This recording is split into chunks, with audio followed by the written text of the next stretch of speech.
Mr. Yarn, if we can. It's already rolling. It's already rolling. It's already Josh Brolin. Shit, bro. Oh, look, screen's Why not changed and James? I pressed the button. It's already James Nolan. It's Josh Brolin. So, don't Christian Bale just yet. It's all John Goodman. Oh, it's all John Goodman. Yeah, man. Shout out to Roseanne, too, at that point. Yeah. Rest in peace to her career. Yeah. No, I definitely like to fit silly names into phrases. Not silly names, actors' names, directors' names into phrases. There's nothing wrong with that. Yeah, I don't know why I do that. I might try to latch onto that idea. I probably will be just a rookie at it right now. But, Yeah. the more you do it, the more it just comes to you. When you get a shoe that fits, let me know and I'll add it to my repertoire. Fair. Yeah. I like doing parodies of, like, songs about bullshit. Yeah, I do that all the time, where I change the lyrics to songs. Exactly. To match what I'm doing in the Whatever day. you're doing in the moment. Yeah, Yeah. exactly. or just stupid shit. I just do stupid shit. Well, Yeah. I think depending on the song you might be parodying might be stupid shit, but Yeah. it's all pop culture. Yeah, man, it is. It's all pop culture.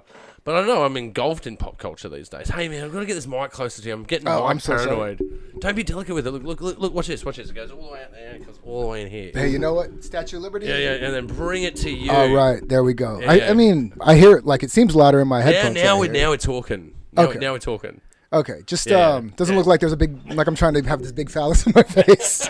No, go a bit lower. Actually, whack him up on screen so he can see himself. Whack him up on screen, then you'll see what I mean. So there's your aesthetic. He's a bit low. We're a bit low. Should I sit properly like Yeah, mother? there you go. Okay, I'm then a we'll bit bring low this as up well. a little bit. There we go. Yeah, I see. I'm better as well. Oh man. Check. Oh yeah, that actually, that feels right. Turn to drink. Come on. All right, there we go. I got it. I was sitting on my cord. And so we cut to the color bars till we get it right. Yeah. Oh man, we're rolling already. It doesn't matter. It doesn't really matter. No one cares these days. No. You just do you. Do you? Rolling starts, man, are the way to go. They're the way to go, really. Somewhere in this world, it's going to end up on a behind the scenes blooper or something. No, like podcasts all are behind the scenes. The whole thing is behind the scenes. But yeah, everything is just so as it comes anyway. I mean, like unless you're reading a script and it's just like an audio book. Otherwise, it's like even coming here tonight, I'm like, I wonder what we're going to talk about. I have no idea what we're talking about tonight. I mean, I'm in flux, man. Like, not to be too morbid, I don't want to get right into it. Sure. But a friend of mine died in the last 2 weeks, and it's really thrown a spanner in my works, and I just have lost all sense of time. Right. Big shout out to my very close friend Dave. By the time this goes to air, we would have been to his funeral. Okay. But yeah, man, it's just having a death that's close to you is really derails you, man, in every kind of way. Was Dave someone you had grown up with? Someone I served in the military with. Okay. Someone that I'm very close friends with. Well, that's yeah. already there's that connection that almost like a primal connection. I would think you got the military sort of brotherhood in there. Yeah, well, so. ironically, we had a connection before we knew we were in the military. Interesting. Okay. Yeah, we were friends before we realised. Like, we were instant friends. Like, there's those friends you have in life that you just instantly become friends with. You know those people in your life where, I've got friends that I met at a bus stop and you just hit it off. Like, oh, well, I'm just going to know you forever. Yeah, exactly. You just know. 10 years later, you could pick up where you left off. There is that thing. Yeah, that's right. And Dave was one of those guys. I met him at this crazy frat house in Townsville, and we were playing computer games. And 3 hours into the conversation, we realised that we worked at the same battalion amongst the same 600 blokes. Oh, so it was like that. So you found out after the fact that you actually served in the same battalion. You didn't know this going into it. No. We just met randomly at a house. And both, As you do. Yeah, there's busyness, going around us, and we're at this crazy. We were 20, 20 years old. Hence the computer games. No, I'm just kidding. Hence the frat house, I guess, is like we had, being in the military, you have lots of indispensable income. You can live in luxurious places. Like, I lived at the beach for years. Sure. Had a beach apartment. Always had big parties, and those don't go well in my brain, like military and beach house. I mean, maybe after your tour of duty. Oh or whatever, no! but Well, when you're doing your tours and stuff like that, that's different. But but you're a young man with a career. and the world around you, yeah. Yeah, and everything's paid for really. Like, you don't really have to pay for a lot in the military. You can eat cheap. It's like per diems. It's like, yeah, like in a way. Yeah, when you're 20, 21 and you got like, tens of thousands of dollars in the bank, you can do anything you want. Why the hell not? You can do anything. There's not much you can't do. But that's the circumstances that Legally. I met Dave. Yeah, oh well, read between the lines, folks. But I was at this house and I was meeting this guy and I met this other guy. And we just were instant friends and, like most people in the military, our lives intertwined at different points in history. Sure, just as you went on. Yeah, like I've run into, I moved to Perth and I ran into friends there and then he was in Darwin, and then he was in Cairns and Darwin. Okay. And all of us friends, that were very close knit, we just sort of switched what capital city we were living in. And it wasn't all military either. It was just from work. Right on. Going to different towns, yeah. But it's just that's sort of the mandala of life, if you will, and then you just I like that. I think you sort of attract those energies back and forth. You're still on your own path, but just energies do attract themselves back and forth. Maybe it's beyond your power. I don't know. I don't know how. There is that sort of thing in the military that when you make friends in the military, you've always got a couch to surf on in most major cities. So you can basically drop around anywhere because you're going to know somebody. Yeah, right. It's rare that you don't know somebody in a major city.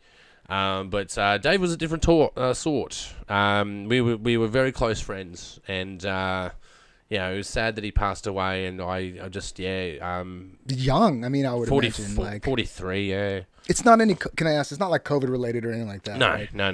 He died of natural causes. Okay, well. And man. I just like I've dealt with death before. Sure. And losing friends, but this one was really hard. I can only imagine. I actually lost my mom in the beginning of 2021 in January. Oh, yeah. Sorry to hear that, man. Oh, thank you. But, the thing is, I love my mom. I hadn't seen her in 3 years. And the last time I'd seen her was in 2017. So I can't help but wonder if it was a little bit easier for me to process because of the distance that was there. I mean, we would talk and stuff like that. But the reason I asked about COVID, because I just have a thing like if after the pandemic, if I hear somebody has passed, I just don't want it to be COVID. I don't want to hear somebody passing of that shit, for some odd reason. Yeah, there is that sort of aspect of things, I guess, as well. But look, I can certainly say, in Dave's life, COVID did not help. He was a bit of a shut-in. Oh, fair. And COVID doesn't help someone who's a bit of a hermit. Right. And it was always his personality to be like that. But COVID certainly didn't help. It didn't help any of us in that way, really. I know I certainly experienced cabin fever during COVID. The first round I was fine. I saw opportunity. The second time it was like, there's something's happening and it's not good. Oh, dude, I can't believe it's been 3 years. That's intense to think about. Where does the time go when you look back? Because hindsight is always 20/20. Oh man, I guess for me though, I was in a pretty decent band at the time, and we did our last gig at Frankie's in 2020. 2020, okay. March of 2020, the week before. Okay, sure. Before it all fell down, man. The world changed, man. It all totally changed in a week. And, I know it was a real big punch to the balls for the world. But some people prospered. And I hate to say I'm one of those people that prospered. I kind of feel like, at least as far as enhancing my craft and all that kind of stuff is concerned, I definitely reaped the benefits of being able to be shut in. Yeah.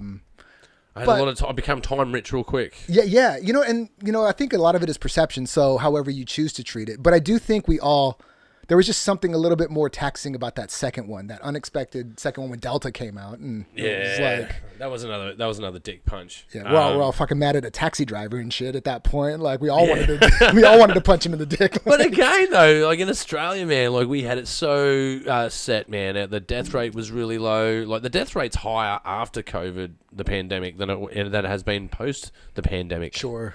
Other countries really got their asses handed to them. Some people aren't trying to protect themselves, but I mean, there's a fine line when it comes to that anyway, and it's and geographics as well. Culture. There's a whole bunch of reasons why. It's just that again, Australia was the lucky country. It's this giant island it's already got border. Like you close the borders, nobody's getting in. Yeah, borders are policies. They're not literal things. Yeah, literally. It's It's like the It's the sea. It's you're literally like- the ocean. literally a rum running pirate, matey. And Well, it's the hardest ocean as well. It's the most unforgiving ocean to get here. Which one, the Indian or like the Pacific? Both of the Okay. motherfuckers, man. Like to The cross- Sargasso Sea. Yeah, to cross that shit, man, is like that's why it's so hard to find Australia to begin with. Like the word Australia is the undiscovered southern land. So there have been previous Australias to Australia. Well, is that like when it was like Gondwana and all that? Or no, this is after that because that was. Oh all no, like, after that was- yeah, no, that's geological, man. That's on a geological scale. that's like Pangea shit, right? Like, yeah, Pangea split into Gondwana land and Laurasia. That was like Oh, I know Laurasia. She's yeah. I'm yeah. sorry. No, she's all right. She's cool. She's cool. Yeah. I met her. Well, I didn't meet her. I just talked to her on the phone. Her name was written on the back of a toilet door. It's a long story. But I don't ring those numbers. That's some lore about Laurasia. Yeah. Like Indonesia, Indochina. These places were. I'm pretty sure they were labelled Australia on maps. At the Before, time. yeah, Interesting, because like- it's the southern undiscovered southern land. Well, I guess suppose it's all Asia Pac to a certain extent now. Yeah, Like, but that's why I channel Steve Hughes, man, comedian Steve Hughes, when it comes to that. Like, we're white fellas in a black fellas country in the middle of Asia. It's a weird, actually, it's a weird mix. that's an equation and a half. Yeah. Does it balance? But it's true though. Like, it's definitely a black fellas country. We're most of the population are definitely white settlers. And geographically, Australia is very much tucked in a part of the Asia Pacific. But like just on paper, that's a beautiful thing. Like Totally. on paper, because from a humanistic perspective, it's like right on, man. Hell yeah, let's do this. Like, That's why that's why I think it's the culture's interesting. It's kind of like the wildlife of Madagascar, man. It's There you been go. isolated for so long in different combinations. It's unique. well, because my partner's a geologist as well, so like, because I'm always asking, like, man.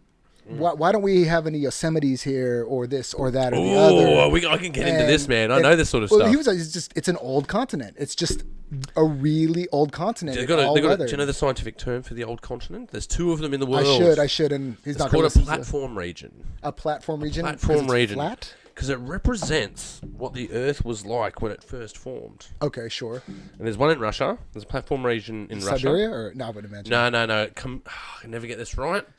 It's west of Kamchatka. Kamchatka. Which is the right, where Alaska is? Yeah. So if you go, Across the Bering Strait. yeah, and you continue into Russia, there's a space in there that is a platform region. So Okay. I'll give you an example, like Western Australia's coast. There is rock formations there that are formed from bacteria. Okay. And they're the first forms of life ever known on the Earth. And they're still there. The ones in Western Australia. Yeah, and the rocks around them that they are propagated in are still there. Is it the one just north of Perth, or no? It's a whole separate area. No, very far north of Perth. Okay, It's actually a secret location. Hey, can you look this up for me? Bacteria rocks found in WA. That should do it. It's like the Kimberley, or even like. I think it's not that far. Okay. No, it's not that far, but it's central Western Australian coast, I believe it is. See, I'm all about this, but I still want to go to Wolf Creek, and not because of the movie, just because it's the second. crater? Yeah, I just Want to go wanna- see the crater? I just want to walk down into it. I used to love the meteor crater in Arizona, but you can't walk into it. Like, really? It's just you can observe it, but just to be out in the middle of nowhere and being able to walk into a crater Here seems they cool. are. Evidence of 3.5 billion year old ecosystems found in WA. What does that say? Stromobiles? Yeah, that's it. Oh, Stromodites, I think they're called. Yeah, that's them. No way. So they look like rocks, but they're on the coast, right? But they are the earliest signs of, Yeah. earliest proof of life, rather. Yeah, the earliest proof of life. They're the bacteria. Actually, to tell a lie, there is earlier proof than that. It's called archaea, and archaea turned into this stuff. Which we can see. I was imagining archaea, you probably Yeah. visible to the naked eye. Yeah, that's right. But this is like visible life. This is the first visible Interesting. life. Can we find? Oh, Oh, shit. Jesus, that's a mic bump right See, I'm there. into this. Well, see, there we go again. You need to getting handcuff excited. me. You need to handcuff me. No, It's not that kind of show, Noel. but it can be. No, Can be that kind of show. can we find out just where it is? I'm just curious. Like, It's a secret location, but let's see if we can pull up a map. so they don't really make it that easy to find out. No, because of the importance behind it. And we might go and screw it up. If Yeah, so fair enough. They will tell you. Yeah, so it's near Exmouth there, I think, on the red bands there. All So there's right. red bands, so it's Exmouth. Yeah. Man, what an interesting country this is, though. Just in the well, because the joke is like when Pangea broke or whatever, all the deadly shit fell down here. And I'm looking at these spiders here, and I was just like, oh yeah, that's my ultimate fear in front of me. Yeah, no, well these are actual spiders. Oh no, I believe that. Yeah, no, they're not fake. They're actually real. Oh, I believe. Yeah, that. yeah. These were my mother's actually. She was a first aid instructor. Was she really? Yeah. So I've got a funnel web. I've got 2 funnel webs and a redback. Because I mean, redbacks don't scare me because I'm used to black widows. Just leave them alone. Yeah, they're the same thing. Funnel black webs widows are redbacks. Yeah. But funnel webs, man, like.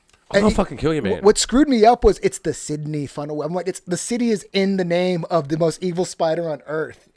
Oh man, but they don't live in a web. No, they're in the ground. They're in right? the ground, yeah. And well, they have a little funnel, and that's the web. That's why they call them a funnel web. So the funnel web goes into the ground. But when you come across the mating season or whatever, they're like, I'm coming after you. They're territorial, yeah. They'll fuck you up. Yeah, no thanks. I've been bitten by one.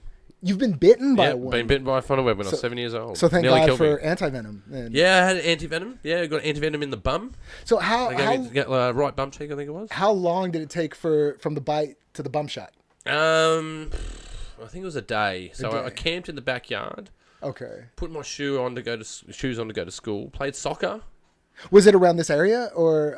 No, Campbelltown. Okay, So, because yeah, I Western was Sydney though. I was told there's a lot in the Northern Shore, so that's why I was curious. Oh, but they're everywhere, man. They're literally everywhere. I'm glad to hear that. Yeah, man. Just please funnel Base webs. of trees and shit, man. There's in forest areas. Got to be careful in forest areas. I love that. Yeah, man. I got bitten on the foot. I didn't recognize that I got bitten on the foot.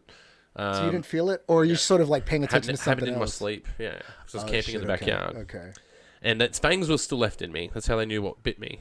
A good thing then. That's provident at that point. Yeah, man. So I couldn't take my shoe off when I got home. It was just swollen. It was swollen, yeah. So they had to cut my shoe off, and the ambulance Jesus came, Christ. and mother's like, freaking out, and they iced my foot and took me to hospital, and they go, yeah, you've been bitten by a funnel Did web. you have any like fever or anything like that at this point? No. So it was just I the felt foot. it's just a foot, but it was Okay. because I had the shoe on.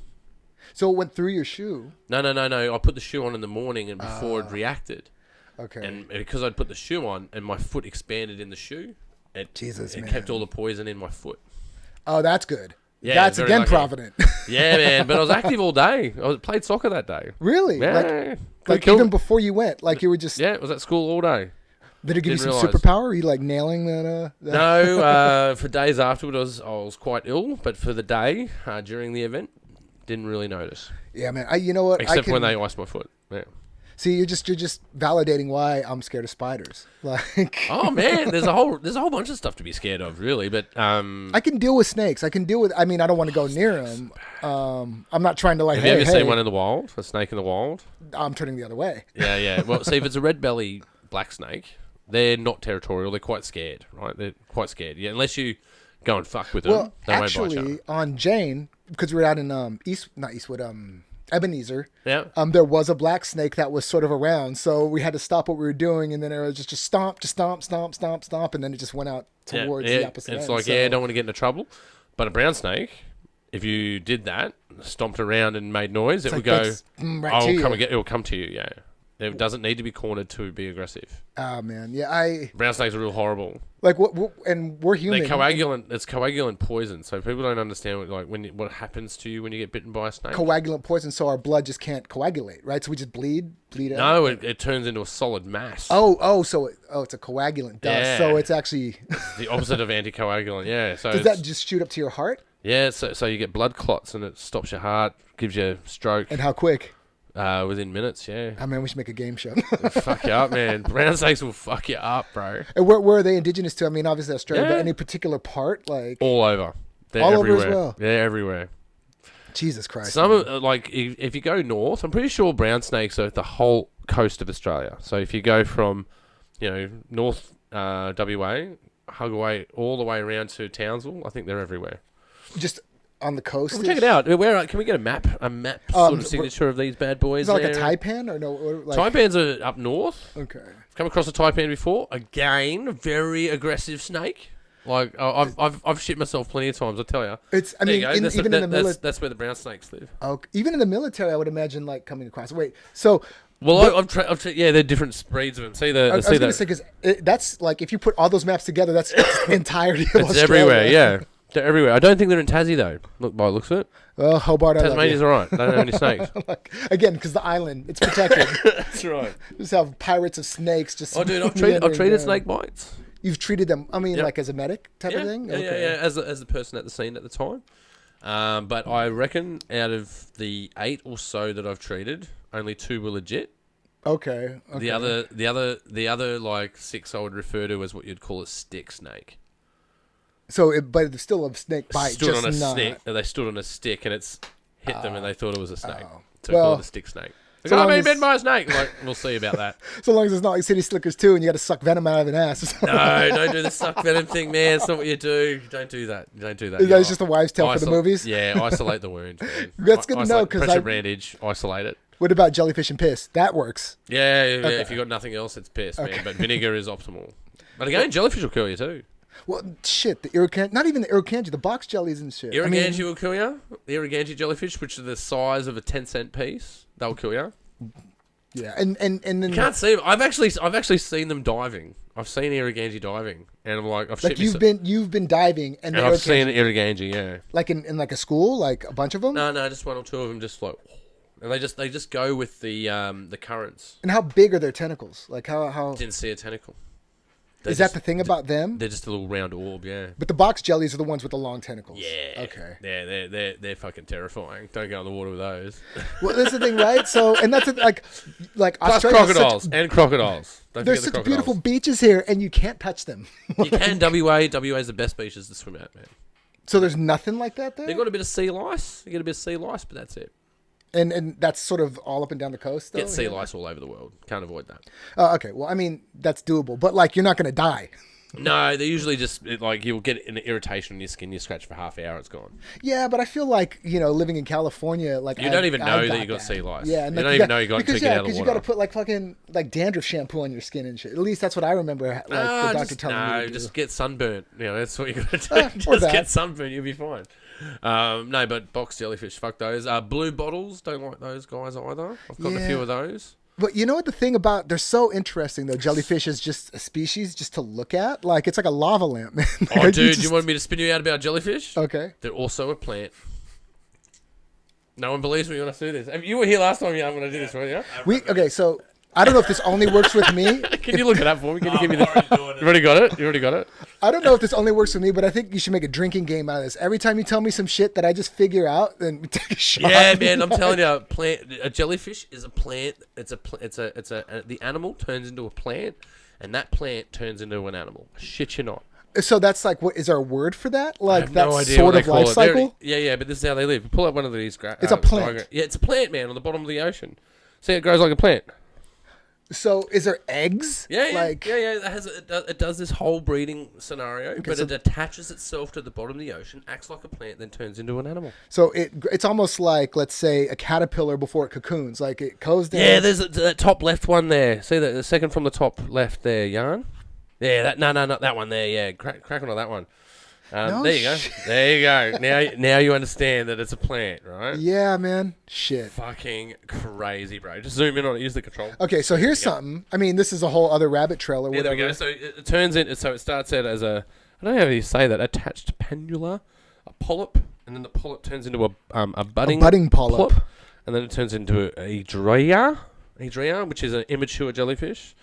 And then the jellyfish breed, and they release gametes, and then the egg, and then the panula, and then the attached panula, back to a plant again. I wonder how long it takes for those gametes to turn into an egg, or how I think far down they gotta go. I think it's based. I need to look it up again, but I think it's based on oceanic conditions, and I think it can be a plant for some time. And it just chill until it's. And ready then to it go. waits for the conditions to be right, and it goes right now. You can be an animal. So even like the deadliest ones are just a deadly plant, like Yeah. like a was it gimpy? Poison ivy for the ocean, but fucking alien version. Dude, that was my point. Like, and this is on Earth. You can't tell me, and this is the rabbit trail. Yeah, that, this is an Earth. This is from planet Earth. This is some alien shit. That's what I mean. You can't tell me that even like some insect somewhere in an infinite universe on some planet in some sand or whatever the hell is on there, that something's not living, even to that level. Or, Yeah, you man, know. totally. Even bacteria, man. Yeah, Even bacteria, yeah. right? But it gets crazy, man, because we're all linked, right? Yeah. So there's a different way to look at us all being linked. Like you could say we're all, as Carl Sagan would say, we're all stardust, right? So most suns, when they blow up, they will produce everything up to iron, right? So the first 8 elements on a periodic. Yeah. Yep, they will produce the first 8 elements. Bigger suns, ones that implode and explode, will create up to 50. 50. Was it 126? No, 112. Yeah, no, to get to uranium, which is number 93, right? To get to uranium, that's like 2 black holes colliding shit, right? It's like a big explosion to make those elements. Here's where it gets trippy, bro, right? You can by this hypothesis, you can measure the amount of gold and then figure out how many times that we've been a part of a supernova. So is that how the scientists have actually Supernova is calculated it? Yeah, to create gold, it's required to be a supernova. Jesus Christ. Isn't that cool? No, that's really cool. Super cool. Because there's stars out there that burn iron instead of hydrogen. Well, you know what makes me laugh? Because crazy. Crazy! with like the world, with like the Federal Reserve in America, and how everything has this gold backing, and now it's running out because all the money is like becoming. We just need another supernova. Yeah, man, that's it, man. But again, though, to go and mine gold through the universe, you would look where a certain signature supernova occur, and that's where the gold is. Is there any sci-fi novella somewhere where that's what they've done? Story in there. Like, we're gonna go get gold because we're greedy humans. I like this because now we've like gone from biology into geology and cosmology, and now we're doing cosmological, geological fucking ideas, which are great. And now we're gonna end up to that '80s movie Creature, if you remember that one. Fucking got my nerd hat on. Nothing wrong with that. There's nothing wrong with the nerd hat. Cheers to the nerd hat. Yeah, to the nerd hat, man.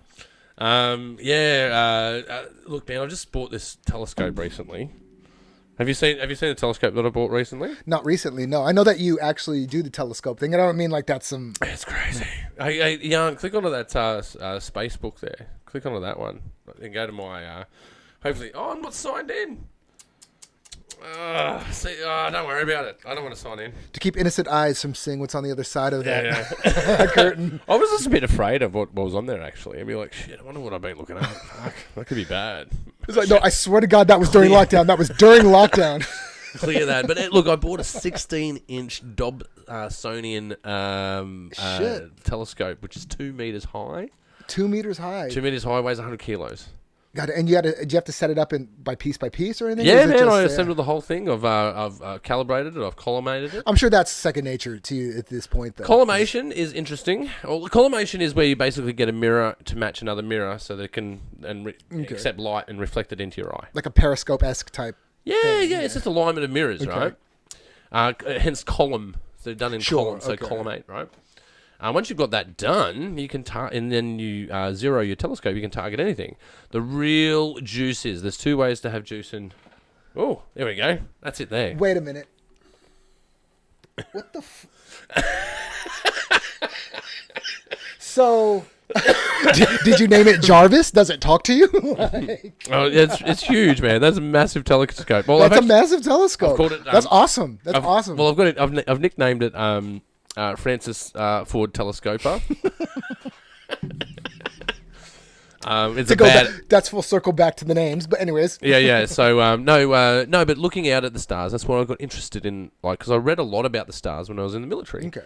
So I've got a lot of time in the military. Sure. Why not enhance your brain? Yeah, but I read strange books, man, that other people weren't reading at the time. Like, I gave A Brief History of Time ago. Okay.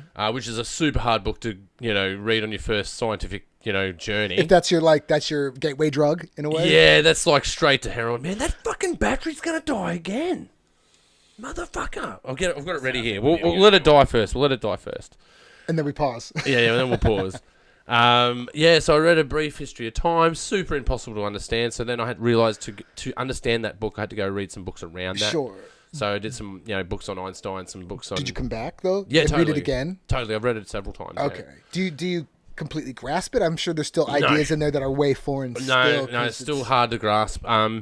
The idea of what they refer to as gravitational redshift and blue shift, which means things that are moving away from each other. Sure. But this is the strangest concept I've got out of all of that reading. Like, do you want me to trip you out even further? All right, I'm ready for the drink. Let's do this. This is fucking trippy, bro. The shit is trippy. Okay, let's talk about speed.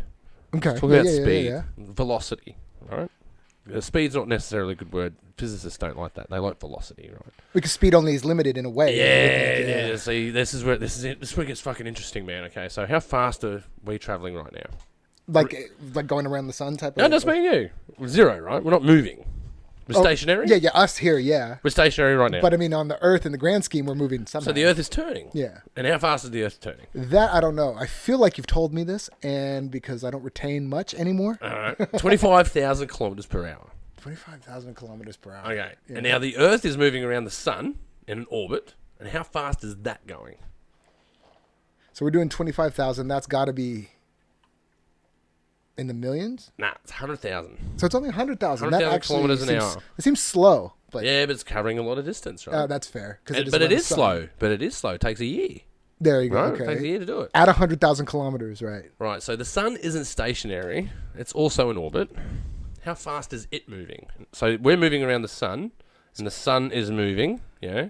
See, I always like to think that the sun is the center and it's not moving and we're gravitating about it. But no, in the universe, it's moving. It's moving. Yeah. It's So actually in orbit.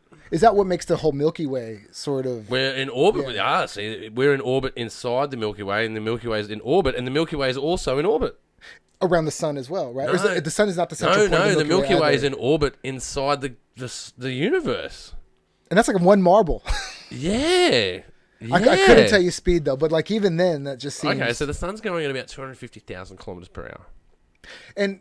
But it's not a central point, right? So if that's moving, are we just all moving as... Think like of it we're as an just all- arrow. Think Okay. of the sun traveling as an arrow, and we are traveling around that arrow. Okay, so the sun's doing this, and we're just doing... That's right. Okay, It's and a then- spiral. So what is the arrow going around? Is it all circles? So the arrow is not oscillating, but orbiting through the cloud of the galaxy, up and down like that. So the Okay. galaxy. Imagine the galaxy as a disc. Yeah, we're sure. traveling up and down through that disc. And it's only that little section of it. Only too, that little section. That's right. And that journey takes 250 million years for the sun to do its to get full between the galaxy and back to the other side. Yeah. Fucking hell. So All right. have we even... All right. So the galaxy is turning in orbit. How fast is it turning? Because we're in orbit in the galaxy. How fast is the galaxy turning? And it's 250 million years for that. Okay, it's 500,000 kilometers per hour. So 500K per hour. So Yeah. is it doubling in a sense? Yeah, Like, it's exponential, right? Okay. We're going to the exponential point.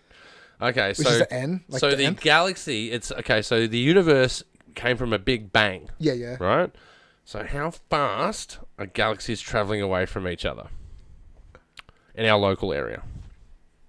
Traveling away from each other. Yeah, or towards each other. How fast are they traveling? Well, now I want to say too. It's 1,000,000. Okay, so A million is it- kilometers so per hour. This is where it gets fucking tricky, this bro. is why I'm trying. There's got to be a Right. double jump somewhere. There is a way. This is where the double jump is. Okay. Okay, so if the universe is 13.8 billion years long, like indivisible, right? But we now know that it's 93 billion light years across. From start to stop. Yeah, and but it's expanding, as they say. That's right. They say It's expanding. So if it was an explosion of light, how fast is that traveling? it's not the speed of light. Like It's the speed of light, bro! like, So we've gone from traveling at 0 to currently traveling at the speed of light. Let me spin you out. okay. If the universe is accelerating and we're traveling at the speed of light, that means we're traveling faster. By being The speed of light. by being Right a part, now. by being a part of this universe. By being a part of this universe, we're traveling faster than the speed of light because we're in the expanding, accelerating universe that is a big bang of light traveling at the speed of light. That's correct. I need some weed. I think it's the only way I could probably grasp one of these. But how trippy is that, man? No, it's fucking weird. It's just because. That's fucking weird. But it also shows. We're literally traveling at the speed of light. Faster. But to me, it puts into perspective about like just how significant and yet insignificant we are as humans. To be a part of all that, paradox, but yet yeah. to not really understand it or to experience it in a sense of like being aware. You know? That's it, because as far as we're aware, we're not traveling anywhere. No, we're just here. We're stationary, Yeah. as far as we're aware.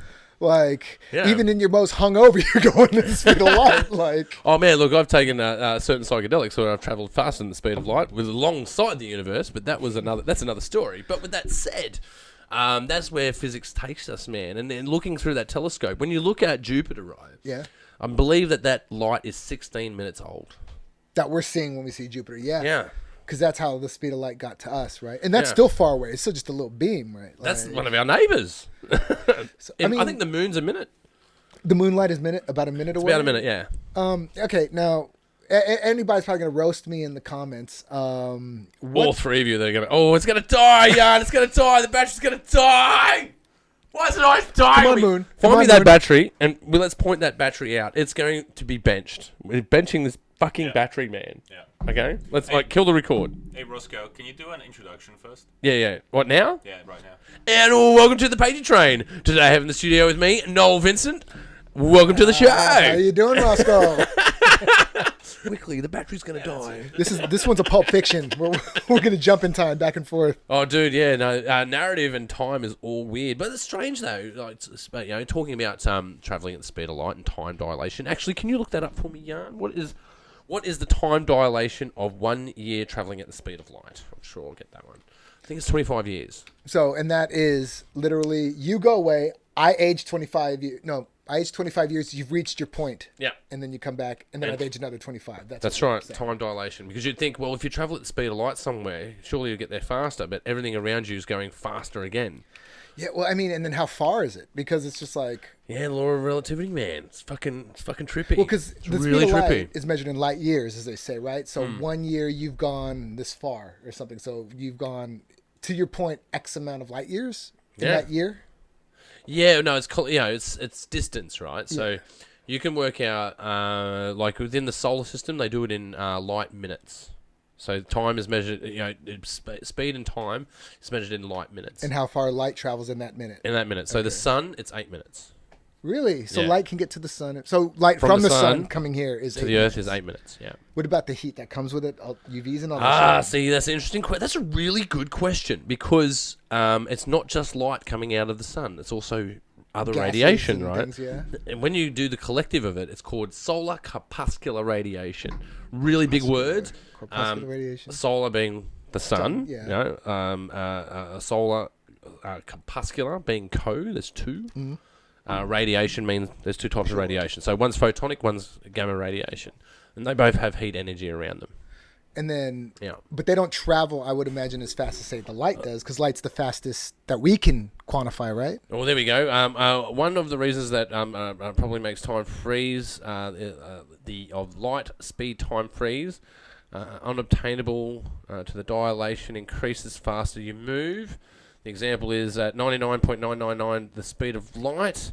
The time dilator factor is about 1,000. So if you had a spacecraft of infinite power source capable of seemingly infinite velocities, you keep arriving at the destination before the speedometer reaches 99.999 the speed of light.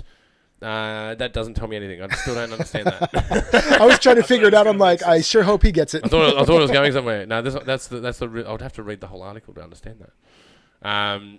Maybe there's what I'm looking for is what is 1 year of the speed of light equal versus On time on Earth, if you will. time on Earth. Yeah. But do you, I mean, like, to put it into those terms, does that still, we're sort of assuming that we're treating, I guess because our existence is on Earth, but we're treating it like Earth is the center of everything. And that's well, that's the other thing as well. Like that's what Einstein described, right? So Einstein talked about the fabric, space-time fabric.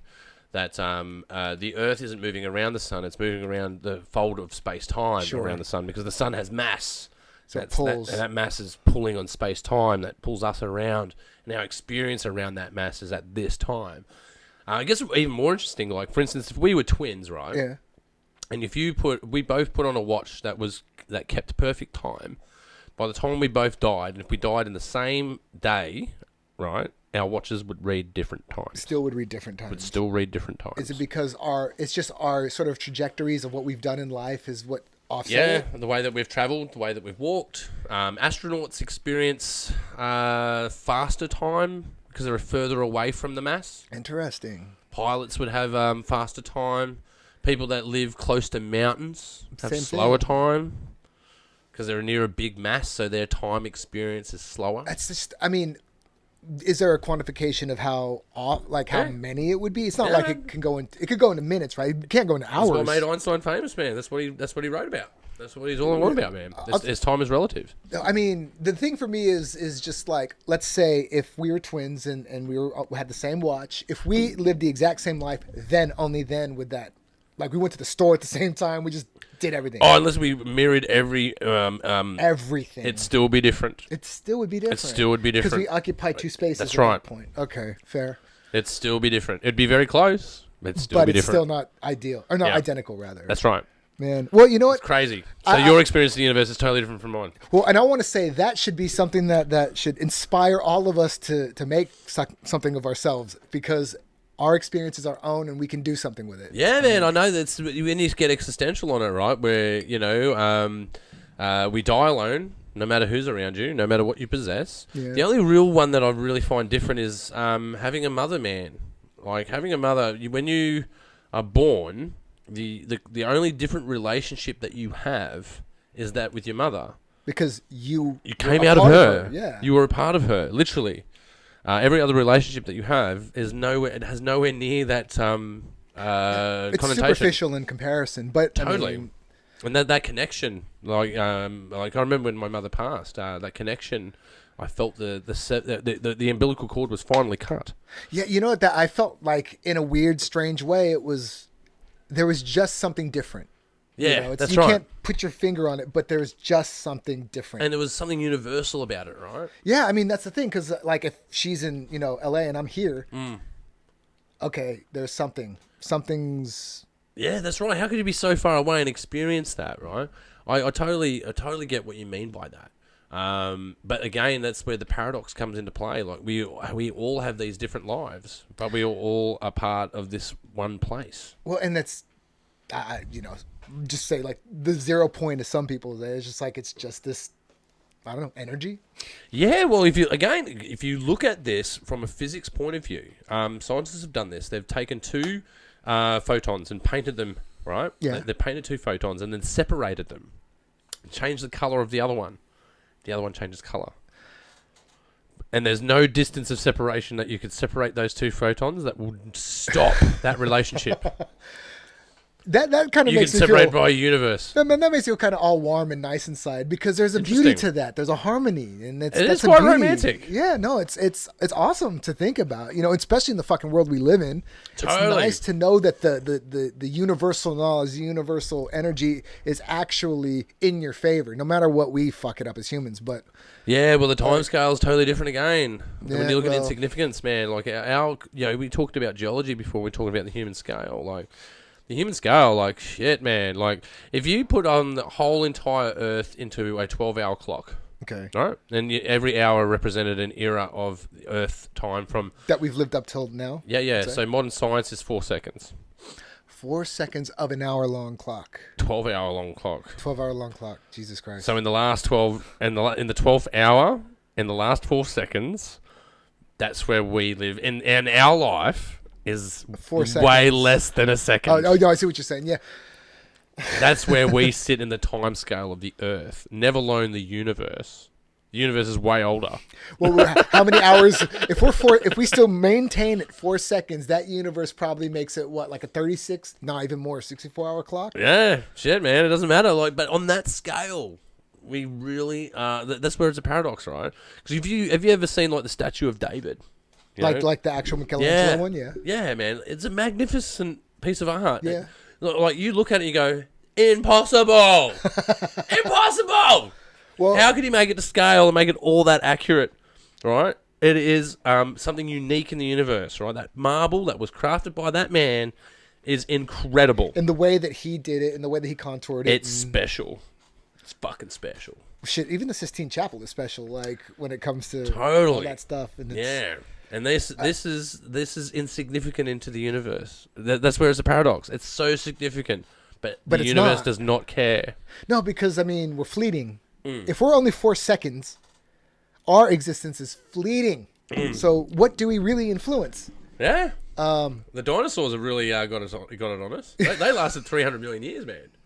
Shit. Well, I mean, they were We're just 2 million years in, and there's a big question mark. well, they're laws of the land, so they're just going off what their instincts are, and you can't get mad at one for eating the other because that's just what nature is. That's true. We fall into greed. We fall into some power trips. We fall into all that. Yeah, stuff. that frontal lobe, man. That frontal lobe is really interesting. Does this make us enlightened because we have this frontal lobe, or just it makes us corruptible? I mean, the it's either cerebral or. cortex, man. Cerebral cortex is what brings the statue of David in the Sistine Chapel and the law of relativity. And I appreciate it. But it's also the same thing that makes the atomic bomb. It's also the same thing that makes, Nova. What is that? What's that terrible gas that fucking the Russians made? Cyclone B? No. Cyclone B. That's another nasty that someone's made. But again, the same guy. The guy that made Cyclone B is also the guy that made penicillin. I'm pretty sure. Dude, okay, so that just tells me, I mean, and I'm not trying to condone... Which isn't crazy. Yeah, but it's a balance. Everything is a balance. Oh, no, sorry, he did nitrogen. No, sorry, the Nazi that did Cyclone B is the Nazi that helped nitrogen cling to the roots of plants. Really? Yeah, he enhanced he changed agriculture. Well, I mean, this will And get me food canceled, production. but who said the Nazis weren't smart? You know, Man, they were. I mean, say what you will. Like, I'm not saying. Oh no, I think yeah, it was no. right, But seriously, fuck the Nazis, but they had some fucking cool dude, shit. no, I mean, they were smart though. Like they. I'm not saying this is how we're gonna like take over the world, but book smarts and the experiments and the things that are outside of Mengels. I ain't saying fucking Mengels. I ain't trying to talk about Slayer, Angel of Death kind of shit. No, but some fighter jet stuff. They did 3D. Yeah. They did night vision. I am curious though. You know how some people say they were sort of fucking with the supernatural stuff as well to test it. Yeah. That's I'm an intriguing. Indiana Jones fan. I really am an Indiana Jones fan. I am too. So is that where it comes from? It's not even a real thing. It's probably right. It's probably just a right. Steven Spielberg, George Lucas incarnation. No, but the guy did Cyclone B, man. He was the guy that did Nitrogen. Yeah, to get fertilizer to operate better into plants, man. And we all eat that food today. I think it's responsible for at least 80% of the world's food production. But again, those satellites, man. Von Braun, man. Von Braun was a Nazi, man. That whole V2 technologies and the rockets that put most satellites into space, the Russians and Americans. Well, even if they're like, say, there's an enemy of a country, whatever that people do to make themselves better, to make what their cause is better, still enhances the world after the fact. So, I know this comes up a lot on the podcast, because we're talking about war now. We end up in war, right, in a roundabout way. is this just human nature? It always turns to war. Well, I just think it's a human conception that we look at war and we go, well, war advances things, right? But I just really think that... Including the economy. Yeah, if you can't sell, washing machines, make, M4s, man. It's the same factory. It is, though. It's the same factory. Rosie the Riveter, get back there. No, I'm just kidding. Yeah, man. They don't care what they're punching out as long as the factory's working, right? Yeah. I'd rather make washing machines rather than guns, but I don't think they care. I think at this point, yeah, they don't care. I mean, when you're living above a certain line of wealth, you don't care. Because you don't have to worry about it. Is the unit price low? Is the profit margin high? Yeah, it's like, oh shit, we better start something. I mean, I don't want to say. Yeah, and you want to build stuff that is always in need, I mean, look where we're at now. I mean, with inflation and everything, now with war. I mean, I just don't think it's built out of war, though. I don't believe it. I just don't believe it. Like it's the same. It's the same as that saying that's like, money makes the world go round. okay. I just don't believe that. No, I think it's easy to say that because, to a certain extent, It does. The comfort levels that we have can't be experienced without a certain level of capitalism and ergo money. But I don't know. I mean, like sometimes I have this argument. It's not an argument, but I always like if we didn't know any better and we were on the bartering system or something like that, like old school tribes and stuff, like maybe that would have worked out better. I don't know. But I just feel like we're too far gone to even entertain it. We can't do that. Not unless somebody starts us all over and we do the big great reset. And Yeah, well, I think that's on some people's minds, man. But I don't know. I just think that the artist has the power. They really do, and people forget that. use the power for good, but Use it for good. there's a reason though why I think they take like every time there's budget cuts, it's always from the arts first. At least if we're talking in an educational capacity. Which is weird why they do that. Well, I like Because it's the first thing to generate money. right. Well, it's also the thing because I think Because think about the pandemic, man. What was the first thing people did? They watched Netflix. streamers. I mean, look, okay, so maybe the quality of shit goes down, was the but the first- consumption goes up. Yeah, but the first thing they went to was art. Well, because we don't want to be bored. But art can also, I mean, again, this is Orwellian. Here we go. But art inspires you to think for yourself. It inspires you to think beyond the mundane 9-to-5 cubicle existence that we have. And I'm not saying, there's a big Illuminati out there that wants to keep us stupid. But I am saying there's a big Illuminati out there that's trying to keep us stupid. Okay, good, because I am too. I just didn't want to qualify myself like that. No, I don't know. I just don't think anyone's at the helm.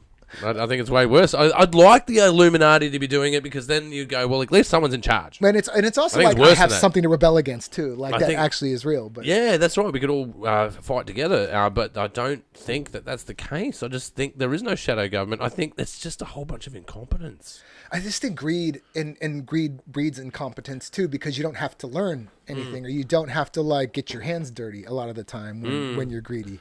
Yeah, but but again though, people like us, man, we build things, right? Yeah.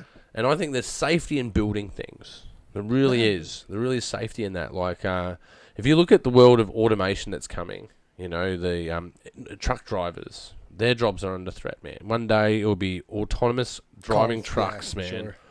And that never sleep. And then, so expediency is quick. Yeah, they never sleep and they're energy efficient. And there's a part of us that would benefit and like that. Because we, I think Ronnie Chang does the thing, Prime now. I want it at my door before I even want it. I want you to put the food in my mouth. I think that's where we're headed. But totally. As consumers anyway. Yeah, that's it. Consumers, that's all we are, right? And I just think there is a movement out there of artists that realize that we're more than consumers. And those artists are the ones that make things and new ideas that are appropriated by those that want to turn it into a weapon. Yeah. So you could argue that a camera is something that creates something. But you could also argue that you can weaponize a camera quite easily. Well, reality shows, and then now we're under constant surveillance, social media, and we opt in to get surveilled and all that. Yeah, kind of if stuff. you look at the Karen clips that are out there, that's a version of weaponized camera use because they're going, oh, you're gonna act like an idiot. I'm gonna film you and put it on the internet. Now it's a weapon. And thank you for doing that. Let us get entertained by all the Karens out there. I just can't stop watching Karens. Yeah, we all know there's a bunch of shit that we probably shouldn't be watching, but we cannot stop. Yeah, no, I definitely like people like watching people go off online, but the outrage porn, man. But that's what it is. I'm addicted to outrage porn. I'm addicted to it. It's better than porn. It's better than porn. Yeah. Porn can only get you so far. Outrage, you can go all day. Yeah, all day. All day. I've got stamina when it comes to outrage porn. When I actually watch porn, you're dealing with 15 seconds to 3 minutes. There you go. There you go. And now move on with the day. Unless you're 15 and never getting off your computer. Yeah, that's right. You'll be porn scrolling all day if you're 15. I can't even imagine what teenage boys are like doing shit these days, man. Look, I'm not even. That's fucking horrifying. I'm not trying to even go there. Horrifying. But the moment I heard the term ghost load, it just painted a picture. What the fuck is a ghost load? Okay, so. Apparently, I'm fucking terrified. First of all, I got this. I got this from American Dad when I first heard it. But then I brought it up to people. Oh yeah, man. Oh yeah. Like, oh really? So it was just like the son. It was like he was a shithead or whatever, and then he got he got a trophy for the most whack offs in a day or whatever. 14 times. It's 24 if you count ghost loads. Oh, now I understand. So I would say this to younger guys that I'm around, and when we're making films and making jokes and shit, like, oh yeah, man, oh yeah, I'm 100%. Just trying to count up the ghost loads that I've had in my life. Fuck. They're ghosts, man. I don't think ghosts. You don't want to count. That's some morbid shit. I think you could qualify the ghosts. No, I'm just picturing me crying in a shower, really. With your knees in your hand? Yeah, why did I do that? Or why didn't I not do that? Elizabeth Shue leaving Las Vegas? Oh, wow, man. That's some heavy shit, man. I like Elizabeth Shue. I do, too. I like leaving Las Vegas, which I just want to say just as an aside, because I watched Nicolas Cage's Unbearable Weight of Massive Talent. Have you watched that? I haven't watched that yet, but I want to watch it, yeah. Man, I'm all about Nicolas Cage again. I thought Mandy was cool, and I thought Color Out of Space was cool. I still need to see Pig, but I saw that, and I'm like, okay, Nicolas Cage, you're back. I want to back in the watch good more books. shit. Yeah, like. Well, he's a unique actor, that's for sure, man. That's for sure. But no, I was actually in a band named after Nick Cage, man. Nick Cage was the name of the band? No, it was called Leaving Metropolis, right? Oh, no shit. So Okay. he did a movie at the time called Leaving Las Vegas, Vegas, which was about an alcoholic Nick Cage who was hanging out with Elizabeth Shue, who was a pro, and, you know, they both had this strange relationship. It was a very indie film, right? And it was good. I thought. Very good film. A sad film, too. Like, a very insightful film. It turns you off drinking, that Hard film. watch. Yeah, hard watch. Totally turns you off drinking, like, which is a difficult thing to do. But it does. But at the same time, they were talking about Nick Cage being Superman. At the time, to be like instead of this was when Brandon Routh ended up. Yeah. So there was a time where Nick Cage was going to be Superman, and it's at the same time that. Can you imagine? Yeah, but that's where we thought. Imagine that if you mix the two movies together. Leaving with right, duh. Okay. So you just got Nicolas Cage with a Jack Daniels bottle flying through Metropolis. And that was our front cover, you know. So, and that was also our sound. No, was it metal like this? Oh this yeah, it was metal, very like, Tool-esque band, that one. Prog, like a little more proggy. Oh no, I wouldn't say it's proggy. I would say that it was more of a wall of sound, you know, vocalizing our discontent for societal standards. Okay, so what comes into my mind is just Mother Mary, won't you fucking listen, and all that sort of. Yeah, no, I suppose. Yeah, no. What was one of those songs from that time? I need a vent point to find out what the fuck is going on. Oh, look, you got a little Maynard there going on, right? Yeah, man. You actually told me, and I don't mean to totally hijack, like. Yeah, hijack. You said, like, when I first pull this up at fucking gunpoint. You said, and this always intrigued me about you, that you were in a band like that was like Pantera. And as much as I'm a rapper, I like a lot of shit. Yeah. And because I have a lot of friends who listened to different shit as we got older and drugs came into play. But Pantera was one of these bands. So when you said like you were in sort of a Pantera type band, I'm like, Pantera-ish band, yeah. Pantera-ish. So we were like, yeah, man, that was another band that was called Alpha Degenerate, that band. Alpha Degenerate. Yeah. Okay. And the most recent band I was in, it was called Mendoza. Mendoza, like the last name? Like, yeah. Okay. Or like Mandozer. No, Mendoza as in the last name from The Simpsons, yeah. Okay, right on. And that's sort of like a Pantera-esque vibe as well. Oh, I don't know what you call that band. That was more of a hard rock band. Okay. Yeah, the other one was a Conspiracy Pantera band. You know, it's songs about 9/11. Alpha Degenerate, I can imagine. Yeah, the Kennedy assassination. I think we did a whole EP on the Kennedy assassination. Really? Yeah. Like, we were right into it, yeah. That was all before like QAnon and all this sort of stuff, man. Like, yeah, but that's also like, you know what's funny? Let's talk. I feel bad because we were the proto versions of this shit, man. And then you look at this garbage that gets turned out like now, you're like, fuck, man. You know, this is funny because I haven't said this or vocalized this much, but I've thought about it. It's funny you say that because I always use the word Orwellian because I always grew up with this conspiracy theory brain after a certain point. Yeah. Now, no, not with any of this QAnon shit. And I'm like, the person who used to be all into the conspiracy is like, fuck all that. Like, yeah, the transition of the Gen X becoming the baby boomer. And now You know? I've been thinking about this a lot. Okay. But serious, because that's what we're talking about. Seriously. Because it's cynicism, right? You're talking about cynicism. Because, like, previously we would be saying, the system's all fucked, man. We got to fucking fix We gotta burn it down. We gotta bring it down to fucking build it up. And all the baby boomers like, well, that's our system that you're talking about there. You benefited off that system. And you benefited off that system. Shut the fuck up. And now we are the system. Yeah. Right? And we're like, and we got these people below us that are younger. We're like, shut the fuck up. Yeah, but now they're like Pizzagate and doing. But even people who are our even beyond age, Pizzagate like, now. But even our age and older are latching on to that That's crazy true. shit Yeah, too. but again, though, because the government lies. They do. Fucking There's lie no doubt about that. all the time. There's no doubt about that. It's actually hard to find a point where the government actually told the truth. Like, and what does truth even mean anymore? It doesn't even have meaning anymore. Like, just as an aside too, like even the framers of the Constitution were Christian, but all these Republicans would want you to believe that. Yeah, that's it. Like most of them, man. Like especially as something as important as the Constitution, man. Because if you look at pop culture, all of that pop culture has come out of the States, and all of that has come. You know, like don't get me wrong, Britain's got a few good shows, and they have the Magna Carta.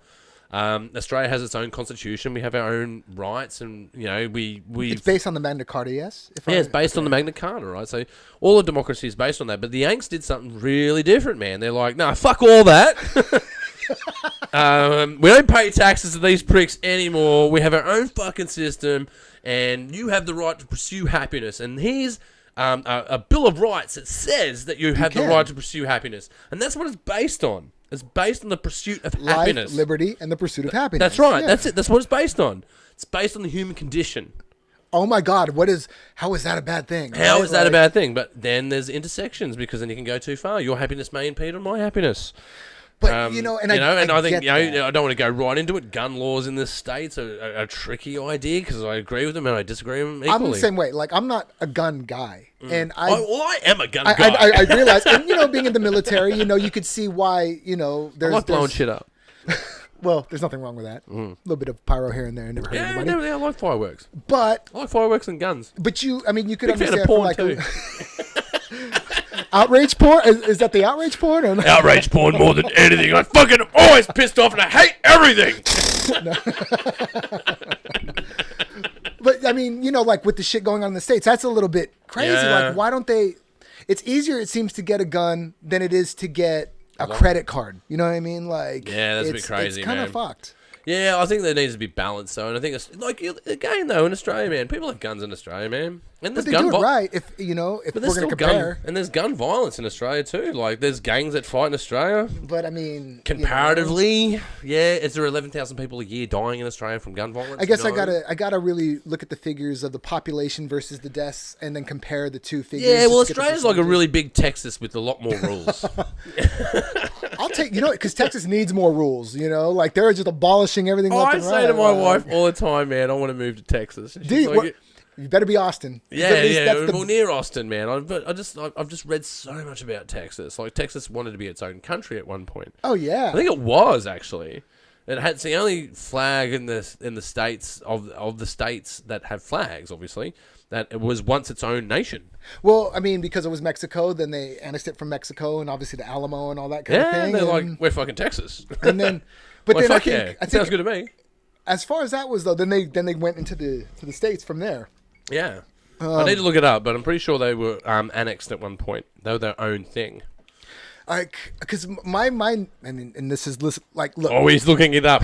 We got to find out. I'll say this is okay for anybody just who might not know. Just obviously being raised in an American school, social studies, learning that Squanto helped the Pilgrims get through the first winter, and it's all lovely, and Thanksgiving is a wonderful thing. We also learned that so Texas was a part of Mexico, but there was Americans there, and then they wanted to be their own thing, so they fought Mexico, and then they were their own republic, and then they joined. Well, that's what a lot of up or something. Well, a lot of Mexicans would say, like, you bitch about us crossing the border, but the border crossed us. And a lot of them would say that, man. I mean, it sounds legit. Do you remember basketball? Yeah. The San Antonio Defenders, and I just hear, and obviously I love everybody. Fuck the Mexicans. That was their victory cheer. What do we got there, Jan? What have we found? Texas was annexed from the United States in 1845 and became the 28th state until 1836. Texas has a part of Mexico, but the year that the group of settlers from the United States who lived in Mexican Texas declared its independence, so it was its own country. Fucking trippy, bro. Now, what I want to know is like, what were they after? What were they after? But you think about the War of Independence, you think about the Civil War, and then Texas is like, fuck all that shit. And then Western Australia is like, we're taking a note from Texas's book. Yeah, that's it, man. I think we should though. I don't know. Let's bring it back down to close geographics for my my IP address being in Australia, whatnot. The Queen's dead. She's passed away. The Queen has passed, yes. Newsflash, 96-year-old rich woman passed away. Or reptilian, depending on what you choose to believe. I'm a bit on the fence about it. I fought for the Queen several times. I fought for Queen and Country. Every time we go into a mess hall with the Queen on the wall, you'd have to take your hat off. Really? Yeah. Okay. So I paid a lot of respect to the Queen in an indirect way before. Sure. My mother loved the Queen. She was a big Queen fan. Not Freddie Mercury. Yeah, no, I'm a Freddie Mercury fan. Me too. Same birthday, Freddie. Love Freddie Mercury, man. Listen to Somebody to Love. The only one who was a better singer than Freddie Mercury, I reckon, was Whitney Houston. But that's a whole other story. We could save that for 10 minutes from now. Yeah. We'll put a pin in that. We'll come back. Yeah, I don't know. Maybe we should become a republic. I don't know. With the Queen dying. I don't know. What do you reckon? I can't. I feel like I don't have a say in this. Yeah, but I know. That's why I'm asking you. It's because you don't have a dog in the fight. I see. I don't. As someone who doesn't have a dog in this fight, what do you think? Well, what I would ask, and this is only somebody who's born and raised in Australia can answer. You're moving. You're running away from me. I'm getting comfortable. There we go. That's better. Don't ever get comfortable in here. No, it's very dangerous. We drink a lot of vodka and get drunk. I would. First, my curiosity is to emancipate yourself from, say, Britain. What would you lose? Is there anything that would lose? But outside of that, I think... We'll still win the Commonwealth Games. See, well, there you go. No, but Which is the Olympics with all the countries that win that aren't there.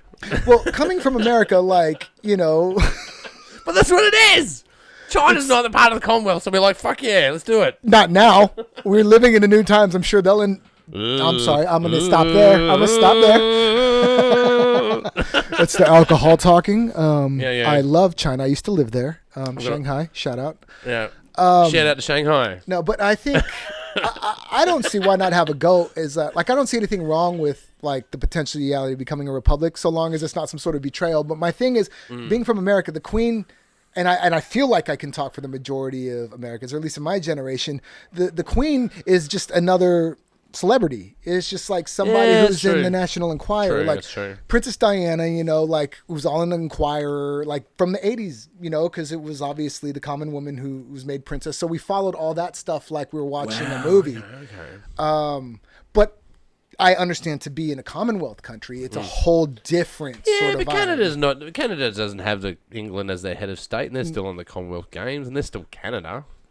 But Canada just seems to be its own thing. They're Canada. Yeah, that's it. I mean, I still think Trudeau's father is the Cuban dude. Yeah. No, Trudeau's a bit of a weirdo though. He's a bit of a weird dude. He was like, and Canadian football's just weird. They play on a longer field and shit. What's with that? They do curling. Like I don't get. Like, oh, dude, don't be down about curling. Like I'm not dissing curling, but is it an Olympic sport really? Like, man. Okay. Yeah, it's granite, ice, and a brush. Like, but I feel like it was like we need to fill this. We need to fill in this time here. Let's find. Dude, that works. Yeah, but you can clearly curling was invented by people that figured out that pine can make alcohol. And they were drinking that alcohol going, what are we going to do next? Well, it was like... let's push these stones along the lake and... Well, that's moving that way. We'll get a brush. It was the same energy as what Robin Williams was saying with golf and Scotch with the Scottish. Like, we're going to hit it to a fucking hole over there. Yeah, the Scots were fucking crazy too, man, playing golf. I'm an avid golfer, actually. It's funny. I do play a lot of golf. I was actually saying this yesterday. My biggest personal desire, outside of professional check out the hat. Clearly, I play a lot of golf. This is my golf. Or clearly, you're just doing the Scotch thing, Scotland. No, it's Irish. It's an Irish thing. No, it's Irish. Celtic. Yeah, totally Irish thing, man. Scottish is a little bit cooler. No, I'm just kidding. The Scots have a little ball on the top. I only say that because I love Sean Connery, and that's probably unpopular for a lot of the like world Sean culture. Connery. I love Sean Connery, but the women that he beat doesn't like him, but I like him. Yeah, no, I'm not. I just gotta stop talking sometimes, but you realise you're on a fucking podcast. Oh, shit, stop talking. Okay, so here's my curiosity. These never get edited until now. Look, he's a hero of mine. What can I say? He's always been a hero of mine. He's the best James Bond ever, hands down, whatever. I'll agree to that. Dude, he's the best. He's the best 70-year-old person who still gets tail, okay? Like, in the movies maybe, but... He'd be blowing dust till dawn, that guy. In his fucking Aston Martin. Like, I dare say that he drives an Aston Martin. Money printer. Actually, can you find out what Sean Connery drives? Can we see what he's driving? He's driving a chariot in heaven now. Yeah. Oh, is he dead? He died. Yeah, he died last year. Died, man. I've lost all time scale. Well, what did Sean Connery drive? I bet you it's going to be a fucking Aston Martin. I feel like it's a Bentley or some shit. A Bentley? You reckon he's a Bentley? See what Sean Connery. Are we going to be able to find that out? Oh, yeah, surely. Surely it's in his fucking... We could tweet his son Jason. Would your dad drive? Yeah, there it is. Aston Martin. So he did. No, but is that like Sean Connery's own James? Okay, so PR, he did. It's PR, isn't it? Actually, drew that drop down there, Jan. What's in that drop down? Let's see what that drop down's got. So he did that at DB. Really, like... I've got another funny story about the James Bonds. Yeah, go ahead. Okay, George Lazenby, right? Yeah. Apparently, On Her Majesty's the only one, right? the only one. Oh, okay, there's two funny stories about that. His agent talked him out of doing James Bond. Okay. So he's on this James Bond thing. He's like, man, you've got to get out of this film. It's going nowhere. It's like, I got a place that's like, I want to say it's 67, something around there. Because Sean Yeah. Connery was doing it. He didn't want to do it. yeah. And then George Lazenby got out of it, and then it ended up being Roger Moore, right?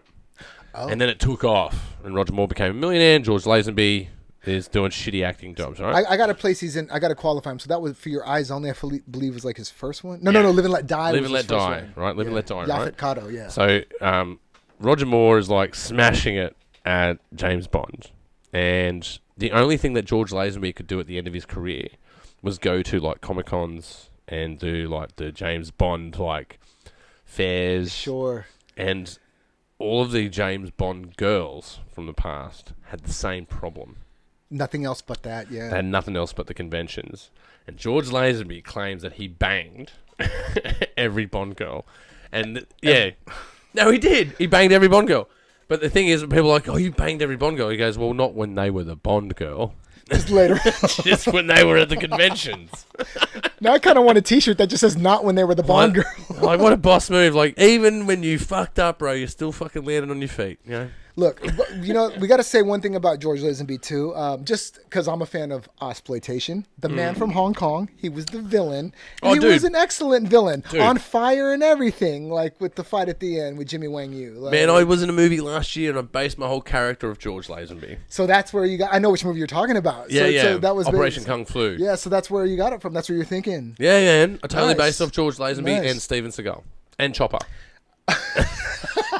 So I took Chopper Reed, George Lazenby, and Steven Seagal, and I mixed them into one thing. Can we get our own movie then? Like an origin Let's story? see if we can pull up one of these clips for us. Yeah, can you look up Operation Kung Flu? Well, that was the thing because I remember Right. asking you like, Why not? Because I can't show it on screen. Why not? Is Because this- it's not working? Oh, Technical difficulties. technical issues. All night, yeah. does this mean the movie would play and then we would go into the corner of like a little square? No, I just usually just put that up, but it's not working. He's saying, I can pull it up for YouTube. but you can't. We can't But see it they on there. won't- but they They won't won't see see it. it. But you do martial arts, or you have done martial arts. Yeah, I've done martial arts. I've done not a lot though, but I've only done like katas with weapons. Okay. So I was working with a few dudes like about 15 years ago. So I learned how to do katana, learned how to do sai. It's size as well. Yeah, Raphael. man, I got them right there. There they are. There. Oh Jesus, right there. So I'm sorry. I like size. This is a Teenage Mutant Ninja Turtles thing. I like Yeah. Raphael, and he had the size, and they were the coolest shaped things. they are the like, best. Sais are the best, like man. spinning them like. Yeah, you can spin them around, but they are like they are very versatile the way you use them because they can be used as a shield, they can be used as a stabbing weapon, a cutting weapon, a club. Are they Japanese by inception or Chinese? I think pretty sure they're Japanese, and I think it's what you refer to as batoning. So Okay, fair. they're essentially batons with blade, sharp ends on them. yeah. Yeah, so there's the same methodology of That's what you batoning. do. Yeah. That's right. It's all batoning So for Kung Flu though, and figure eights. did you just like jump in there and like? Yeah, they got me to do some katas for him. Yeah, so I And did some then- so katas, and then I had a fight scene with Maria. Yeah, at the end. Yeah. So was that like just blocked? I mean, or did you block it, or was there a stunt coordinator to block it? No, Like- we had a stunt coordinator. Okay. Yeah. So I did and I got kicked in the face and thrown into some boxes. That was cool. Like not okay. I thought you said you're gonna say on accident. I got kicked in the face on accident. Oh but- no, no, but even though it's theatrical fighting, it still takes it out of you. I mean, you still got to put all. It's like you got to put it all in. I think we bruised each other doing it, but not too bad. I mean, hey, sometimes you got to suffer for the Never the craft, face. like- Never the face. No, it was fun though. Working with Maria Tran, man, and she's a great athlete and a good stunt person and a great actor. Is she in the States now? Just as an aside. Yeah, man, That's what I heard. she's in Vegas at the moment. Actually, I've got her coming up on a show. Here, like sitting in the seat. No, because we do the online networking events. So Right. Western Sydney Filmmakers Hangout. We're doing our ONE1 online networking event, and we'll have Maria Tran and Prudence Bernadette, and I can't remember our third guest. I'm so sorry, I booked you today. But respect all the way. Yeah, man, come and check us out. So check us out. We'll be doing the show on the 6th of October. And it's always a hoot. So if you want to learn about filmmaking in Western Sydney and make connections, come along to ONE. And can I plug just, if you're a Patreon Roscoe here, you got the Psy treatment. You'll get the Psy the performance, because I'm looking at those and I want to see him do it. Oh man, they're lethal, man. You can they the best thing about Psys, man, is they're not sharp, right? No, they're not. It's just the end is like force. It takes the force to. Yeah, well, when they cut, they don't cut, they tear. Ouch. Yeah. So they're literally an elastic blunt instrument. Okay, let me ask you this, because you get me scared. You get me scared. Okay. Sorry about that. Sorry, I don't want to get now we're in. I don't want the tear treatment. No. So you said George Lazenby, Steven Seagal, and Chopper Reed. Chopper Reed. Okay. So I could see Chopper Reed being the personality of the character, but where's Steven Seagal at in there? And the aesthetics. Okay, with the slick back hair. Yeah, fair. Yeah. Are you a Steven Seagal fan? Yeah, totally. Yeah. Are you a Jean-Claude Van Damme fan? Yeah.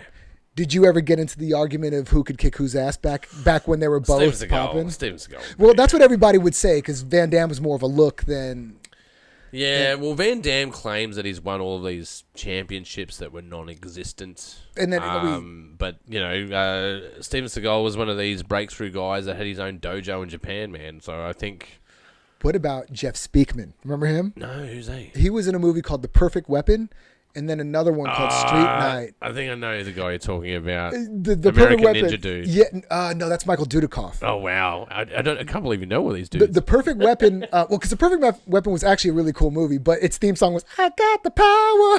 When he was doing I love that song. It's actually a really cool song. It's a pretty cool song. But no, with Steven Seagal though, I will choose him, and I'll tell you why. I love Bloodsport. I love Kickboxer. Shit, I even love Cyborg. But nothing for me beats Hard to Kill.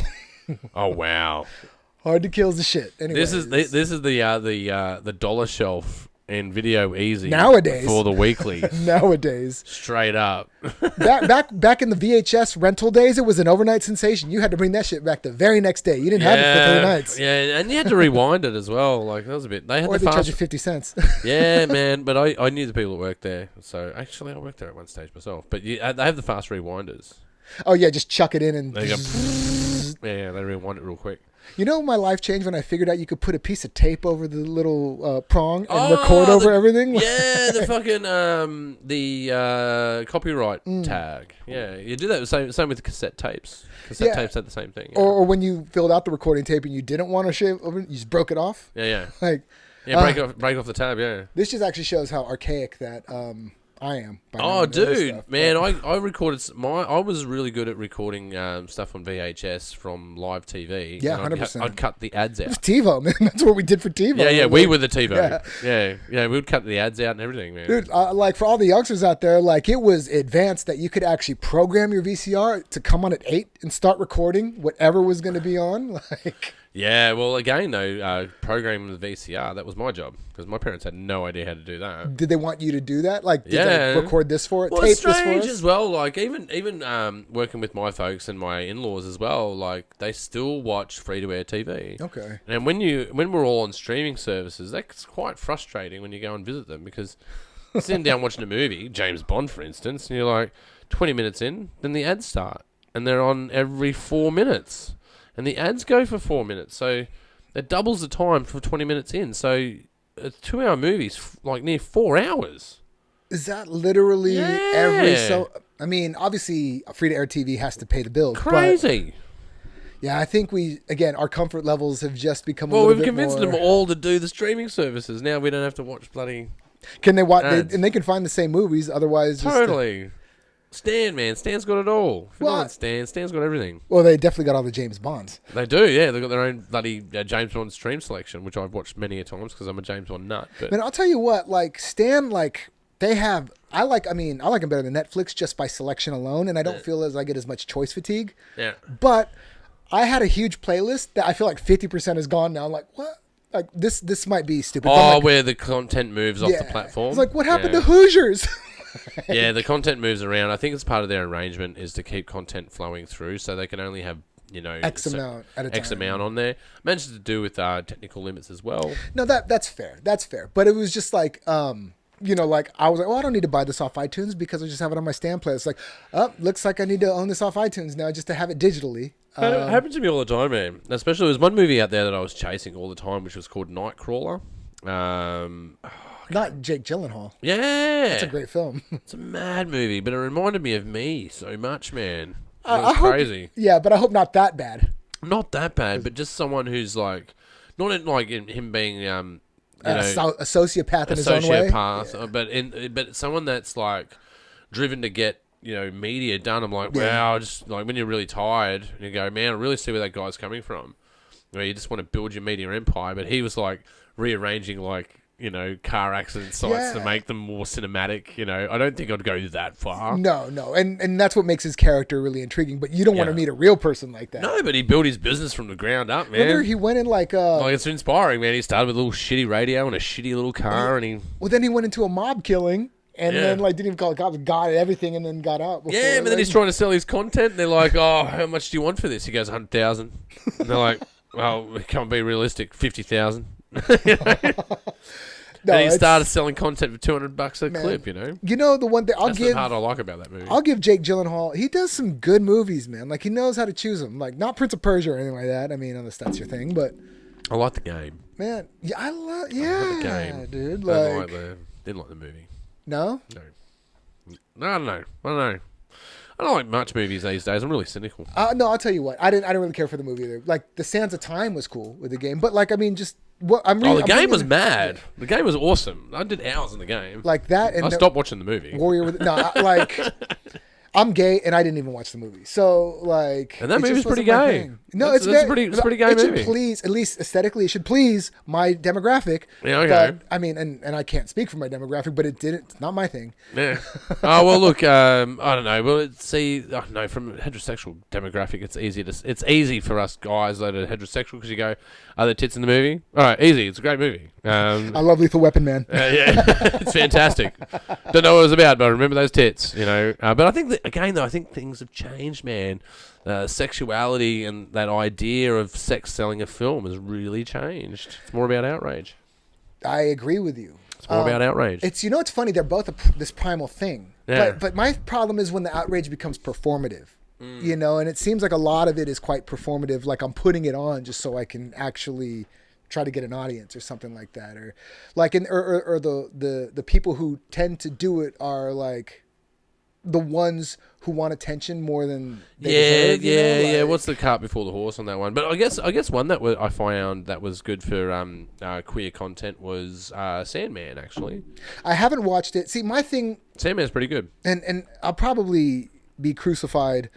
That's okay. By gay we do crucifixions. We do them. Just check out. Just email me. Oh my God, I love penetration. I'm sorry. Yeah. No, we do crucifixions. We do a good quote. We do a great quote. It depends if you want it filmed or not. That's a bit more expensive. Just make sure you know to whistle and sing. Every Tuesday we do crucifixion. It's Crucifixion Tuesdays. Crucifixion Tuesdays. Yeah. To always look on the bright side of life. No, Sandman. Not that I've seen it or I don't have a problem with it, but my sus bone goes. Is this an agenda ticker? Are we just following an agenda here? Because I see what you mean, yeah. And I'm not saying that they do, but it certainly from just a surface level. No, I think they're having a genuine shot at it, man. I don't think they're.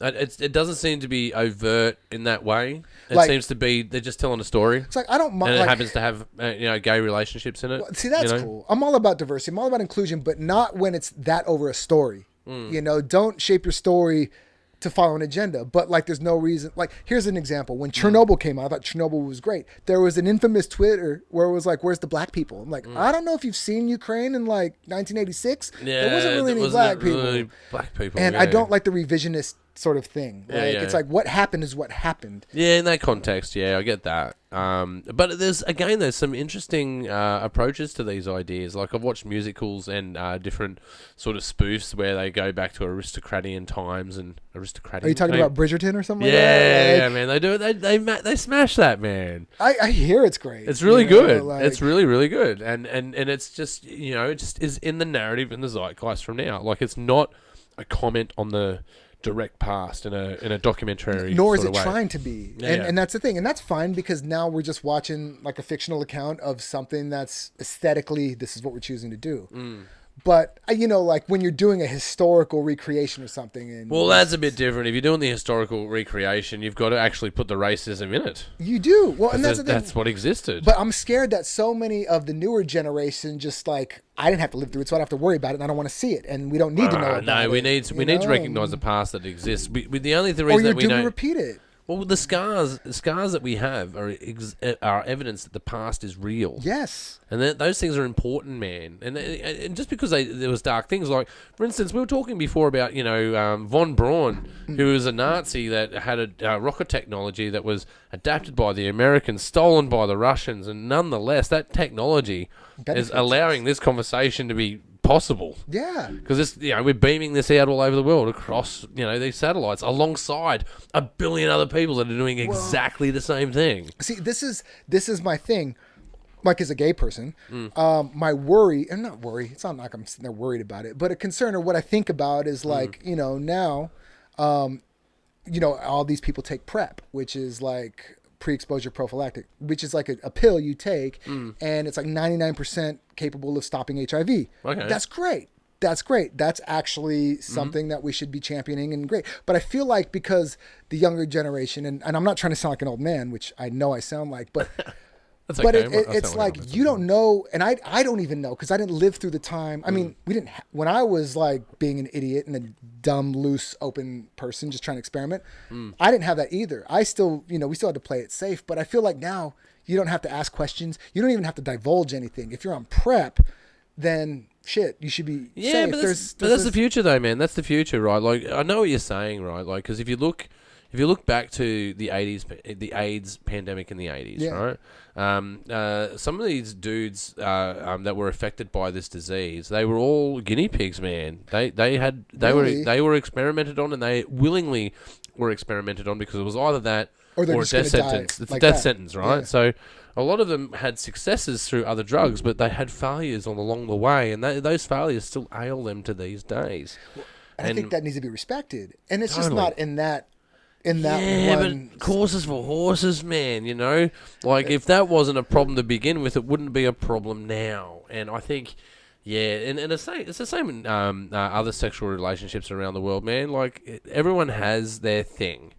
And, and AIDS isn't just discriminatory towards gay relationships either. It's heterosexual relationships as well, more prominent in the queer community. But even with that said, we should be able to live and let live on the technology that we live in. Like, for instance, people go skydiving. Oh yeah, no. We know that casts exist, and if you break your bones, we'll fix you up. Yeah. There's antibiotics, we'll fix you up. Here's some and steroids. We'll still jump out. And we'll get you back healing again. We'll put some cortisol into your joints and back out you go. And that's wonderful. I just feel like just don't. I get the point, though.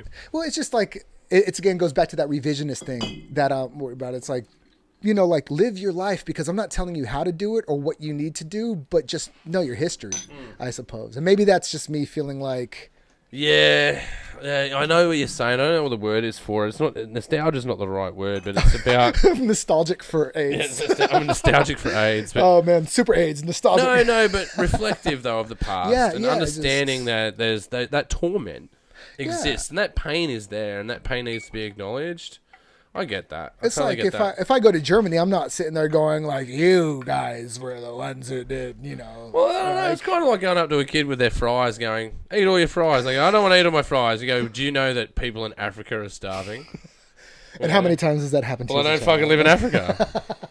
and I'm not starving and I'm not hungry. No, it's just, and it's all the social media stuff. But at the end of the day. Harsh stuff though. I get that. End of the day.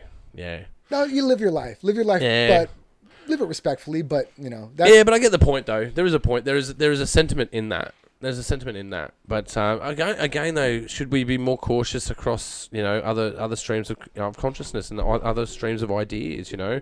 Especially along the lines of outrage, like free speech is under attack. That's scary. That's literally under attack, right?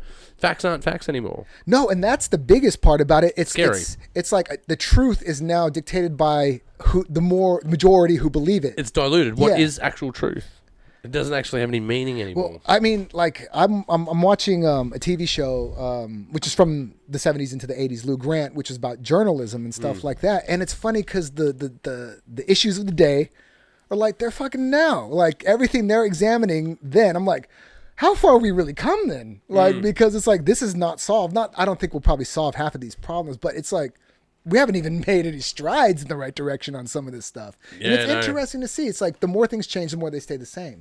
Yeah, I guess though. But again, it comes down to progress, right? And we have progress. Like war kills less people than it's ever killed before. More people are surviving terminal diseases than ever before. Yeah. More people are surviving childbirth than ever before. That's a great thing. I mean, that's why there's 7 billion people here because of success. That's a bad thing. I'm just kidding. No, but again, we're talking about money makes the world go round before, right? And I just don't believe that. It's cooperation and love that makes the world go round. I agree. We're supposed to get along with people. Like we might. It's cooperation that does it. I don't understand why I can't disagree with you. You know, it just like so many people put like their flag in the zen about, oh no, this is how it is. Okay, well I don't disagree with that. Cool. No, it's not cool. Well, I'm glad I didn't. I was going to wear my athletics hat today. Okay. Because I'm a big fan of the Oakland A's. Right? Dennis Eckersley, man, fair. And then you're rocking wearing an LA hat. This is just more about geography than it is any loyalty to a team. Although, shout out. You know. So, but again, though, we can follow the different baseball team. I mean, I'm going to die. Green is my favorite color. Anyways. No, but I love the Oakland A's, man. It doesn't mean that I don't talk to people that follow New York, man, or anything else, or follow LA. It doesn't matter, man. And when the game's on, I can really lash it out to you and accept a shellacking back. You know? What's wrong with that? Busting balls is a wonderful thing. It's like we wouldn't be friends if I would do that. That's right, and that's the spectrum of ideas, right? And it's the same with politics, right? Why do we have to? Why do you have to? If you're a Liberal supporter, why do you have to be isolated just talking to Liberal people? Is it confirmation bias? But I guess when it comes to politics, there's money behind it, and it just gets all ideology. Man, is a strange thing. But I suppose, like, if you look at Brits and soccer, right? They had an issue for a while there where they would have violence between soccer team fans. Sure. Then you start thinking, well, that's territorialism. Well, it's like gang shit, That's some gang shit, right? But again, the same. It's all about tribalism. And when you look at these sort of things and go, well, what tribe are you in? And I realise that my whole life I've never really fit into a tribe. You can identify me as a white dude, but where I grew up, I was the minority. Sure. So was I on the wrong side of the tracks where I grew up? Is that something I was on the wrong side of the tracks, so I need a better shot than everyone else? Like that. And is it so? Does it have to be so black or white all the time? Yeah, is it like that? I think opportunities are out there, and there's some that are fortunate that are easier to gain them. But that doesn't stop people from grabbing onto opportunity, man. We live in a free democracy, really. We should be grabbing on. We should create opportunities for ourselves, and if we do well, for others. But I want to blow shit up. That's why I've got to move to Texas. They don't let me blow shit up over here. Because I am still human at the end of the day, goddammit. And if I can't get a mushroom cloud, at least man. My house. I need to be able to blow shit up and go somewhere to buy weed that isn't really dodgy. And you want to go to Texas? Yeah. Can you buy weed in Texas? I don't think you can you? You could probably get it from across the border, but I don't know. Yeah, you got to go see the dodgy person. I don't like that. These days with hydroponics and stuff, I'm sure you could get the greatest shit anywhere. I know. I just like to go into a store and go, that one, and walk out knowing... That's not Texas. Yeah, well, I don't want that then. I can't move there for that. That's California. See that I can handle, man. Or Colorado. I can handle that, man. But, I guess we need to grow up, man. That's where I'm at with society. It's just everyone grow the fuck up, dude. 100%. You know what I want to do? Stop killing people unnecessarily and allow people to go along their business freely and grow the fuck up. You wouldn't think that you would have to make an argument preaching that way. You wouldn't think that you should, because it should just be inherent in human nature to be like, yeah, man, you do you, cool. Like even if we don't get along, you have a good life. I'm gonna go do me. Like, it's not a big deal, man. It really isn't a big deal. Like telling people, all right, about reproductive rights. Grey-haired old men telling people about their reproductive rights. Why do they get the right to say that? Just because it's inherent. Yeah, but they're the same grey-haired old men that are like taking blue pills at night to fucking You know what I mean? Well, now the people, like the ones they're tricking off with, like, oh, what? No, they have to have the kid now. Yeah, that's it. There's no discussion. Like, I remember once in the Parliament in Australia, right? Like, when we had a female Prime Minister, they were insinuating about an abortion that she had had. Oh, they used that against her. Yeah, and you're like, what the fuck does that have to do with the discourse about the lawmaking of our country? And then you realise, well, if there was a male Prime Minister up there, would we be talking about their Viagra use? They haven't yet. It's do you know what that is? No one's fucking business. No, but it's also like very just patriarchal, like to Crazy. Like easy to drag the woman down, but it's like, oh, but you're using Viagra. Oh, well, he's a man, he's still fucking. Well, one would argue, well, if you're a man, why'd you need the Viagra? Like we ain't trying to hear about ScoMo doing his thing, but yeah, man, but like, fuck, man, it just doesn't make. It's the hypocrisy knows no bounds of what I can see. In politics, though, it seems like the people we trust with the power are the ones who shouldn't have it. They shouldn't have it. Yeah, but those that pursue power. That's the other thing. Those that true. pursue it are the ones that shouldn't have it. Which is another paradox in the universe. I guess one real great leader that once said to me, because I was looking at leadership roles in the military, and I said, "Why me? I don't want to be a leader." Okay. And they said, "That's exactly why you should be one. You should be one." I'm like, "What do you mean?" And they go, "Well, there's two kinds of leaders in the world. There's those that are born leaders, and then those that have leadership thrust upon them." Yeah. And you got to figure out which one you are, because power corrupts, right? Absolutely, it does. No one is immune to that. But the ones that seem to be the most immune to it, like even those that are immune to corruption, still can be corrupted. It's human. If you're watching Batman, you know that. Fair. Fuck you, Harvey Dent. What a two-face. Yeah, what a two-faced liar that man is. If you have leadership thrust upon you, and I think most firstborns in a family would understand that. Like, they are just born to a position where they're born leaders, but yet it is still thrust upon them. And is it their expectation, though? I guess it just depends on the individual. Yeah, they usually have the harder brandings. The firstborn usually has the harder brandings. Culturally, too, sometimes that's... And psychologically, just naturally, like, because the parents are younger, yeah, more stressed. Parents get older, get more laxed. Like, if you ever watch parents with their grandkids, like, they're totally different. Like, watching of course. Oh, man. Live and let live. Like, what was that? What the fuck? Where was that when I was younger? Like, shit, man. But my grandma did, like, throw shoes at us if we acted up when I was a kid, though. Like, she wouldn't play around. But anyways. No, I didn't get to see a lot of my grandmother, but one thing I did experience was in a lift with her once. I've told the story a million times, but I'll tell it a million times again. I was a very young man. I would have been like 15 years old. And I get into a lift in, I think it was Grace Brothers, which is like Maya now. Okay, fair. Right? So going to Grace Brothers, a department store. Get into this lift, and these two hot women walk into the lift. She nudges me. She goes, "There you go, Ross. They're pretty all right, aren't they?" I'm like, "Nan!" Like out loud. Yeah, so that they heard. And I'm like, now I'm going red, and I'm like totally embarrassed and out of place.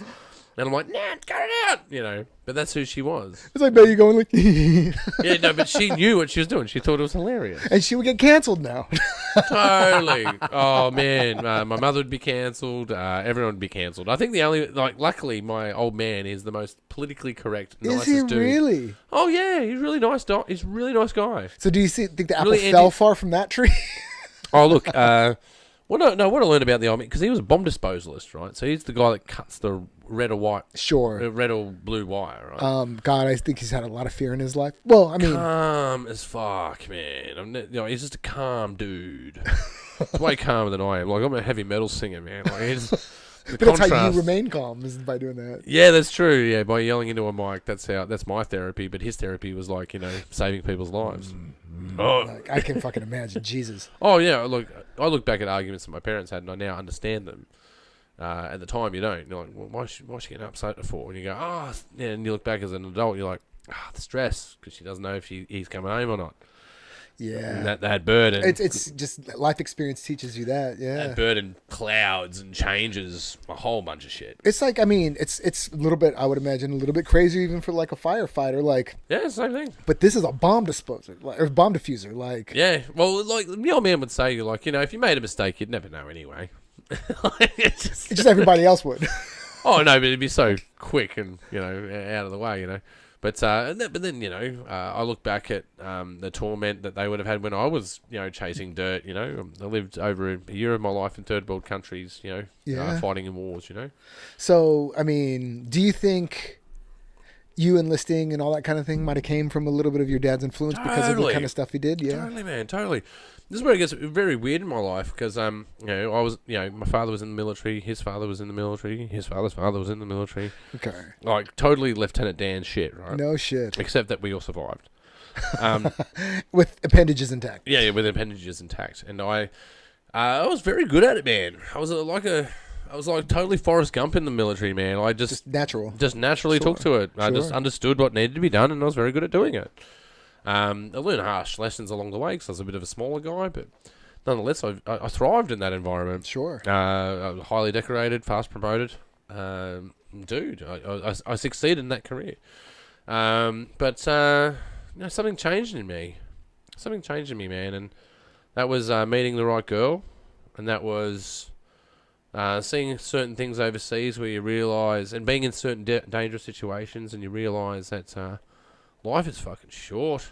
Would you say that's when, I mean, I would imagine you had a creative, part to you way always. Before then and always, but were you flexing that before the military or was it more? Oh yeah, man. I was after? in bands while I was in the army. Okay. Yeah. I was doing I was singing heavy metal while I was in a combat unit. Okay. So, which was weird because the people in the combat unit like you're an artist but you're a soldier. How's that work? Because most soldiers are right wing. Thinking. Yeah. I mean, I'm not like that way of thinking. That's the exact same way here. Then it's a little bit more right wing thinking too. Oh, totally. Like I'm a centrist, man. Like if I was in a military situation and someone was trying to hurt me, I would fucking drill them, man. There's no doubt about it in my mind. Well, if it's survival of the fittest, if you got to go self defense on it. Yeah, man, totally. And if someone was a protected person that needed defending, I'd fucking defend them. There's no question in my mind about that at all. Where other questions lie was, would I shoot an innocent person? Would I? Hell no. Fucking hell no, man. Would I do anything nefarious like that? No, it's not my MO, man. It's not how I operate. But some people do, I would imagine. Totally, man. It's like high school punks who become cops just because. Exactly. There's two different cultures in the military, and there's those that are bloodthirsty in nature, and then those that understand that they want to protect those that can't protect themselves. They're more humane, yeah. Yeah. I want to feed hungry kids. That's the people you want. Yeah, man, I've done it. Feeding hungry kids, man. That's why I say when people go, you're in the military, they have this Rambo idea of things. You're like, man, defended people while they voted, fed hungry kids, defended people while they built bridges. Well, see, that's the thing. It's like it's almost like train spotting, choosing life or choosing death, right? Like whether you're bloodthirsty or whether you're trying to help others. It's just kind of funny and. That's sort of how I look at the States now. It's either almost like a choose life or choose death scenario. Like, yeah, it's bizarre, man. It's all the chips going to fall where they may, though. They really will. There's no way to control it completely. Like, you can't. Yeah. You can't. It's too far gone. It's the same in our country too. It's too far gone, man. Like the chips will fall where they may. I think if the government ever goes too far, that's where the bowl will break. Well, and that's my curiosity about the States. But at this point, it feels like they're just like. Not building an army like a military army, but like of civilians. Oh, for the Civil War. It just seems I hate to think about it, but I can't help but wonder because it's just getting so. I've talked to a lot of American officers in my time, and there is one especially that they have an academy. It's very famous. West Point, right? Yeah. And West Point, they have cannons that are their muzzles are buried into the ground. Oh. Right? So, and they have from the north and the south, they have, I believe I think it's 4 cannons. It's on a river, yeah? It's on a riverbank, and they have the 4 guns from each side of each part of that wall pointed into the dirt. And the reason for that is because those guns will never face each other ever again. Ever. Oh, shit. Right? And that's instilled into American officer doctrine is that no matter which, no matter branch of what the side service, you're on, doesn't matter if black, white, Hispanic, doesn't matter. Marines, Army, Air Force, Marines, yeah. doesn't matter, man. Those guns will always be pointing to the ground. They will never fire at each other ever So again. it's symbolic as, yeah. Totally. So to erode that, I think would take an immense amount of propaganda. I also think though, like, it's not about the military as much as it's about your militias or what they Yeah, think that's what I'm now. saying. Yeah, but but a militia versus the United States There you military. go. Yeah. Like, let's just count off a few things they're famous for. They defeated the Nazis. They won the Cold War. Matter of fact, we could say pretty much The arms everything, race, the space race, everything but Vietnam. Well, again, though, they still were dominant in that. Like, they lost the war, but they were dominant in battle. The Japanese, man, they beat the Japanese. Like, they've got some scores on the board. Who And I just don't think that American militias are going to take on the United no, States. no, I agree, but it's like Maybe obviously- China could have a good crack at it, but I don't know if the militias would. But in the age of social media, they obviously have the loudest voice at the moment. Yeah, they got a megaphone, that's for sure. But I don't know what you were just telling me right now, like, because you're right about Japanese, because it just made me think of what Dave Chappelle said. Like, it was just like, we bombed the masculinity out of them. They've been listening to Hello Kitty ever since. Yeah. Like, it's funny how it's true though. It's true. Like, It's really true, man. But again, though, this is a force that came out of something that was on the back end of the Magna Carta, that came from the Bill of Rights, that allows you to pursue happiness, right? yeah.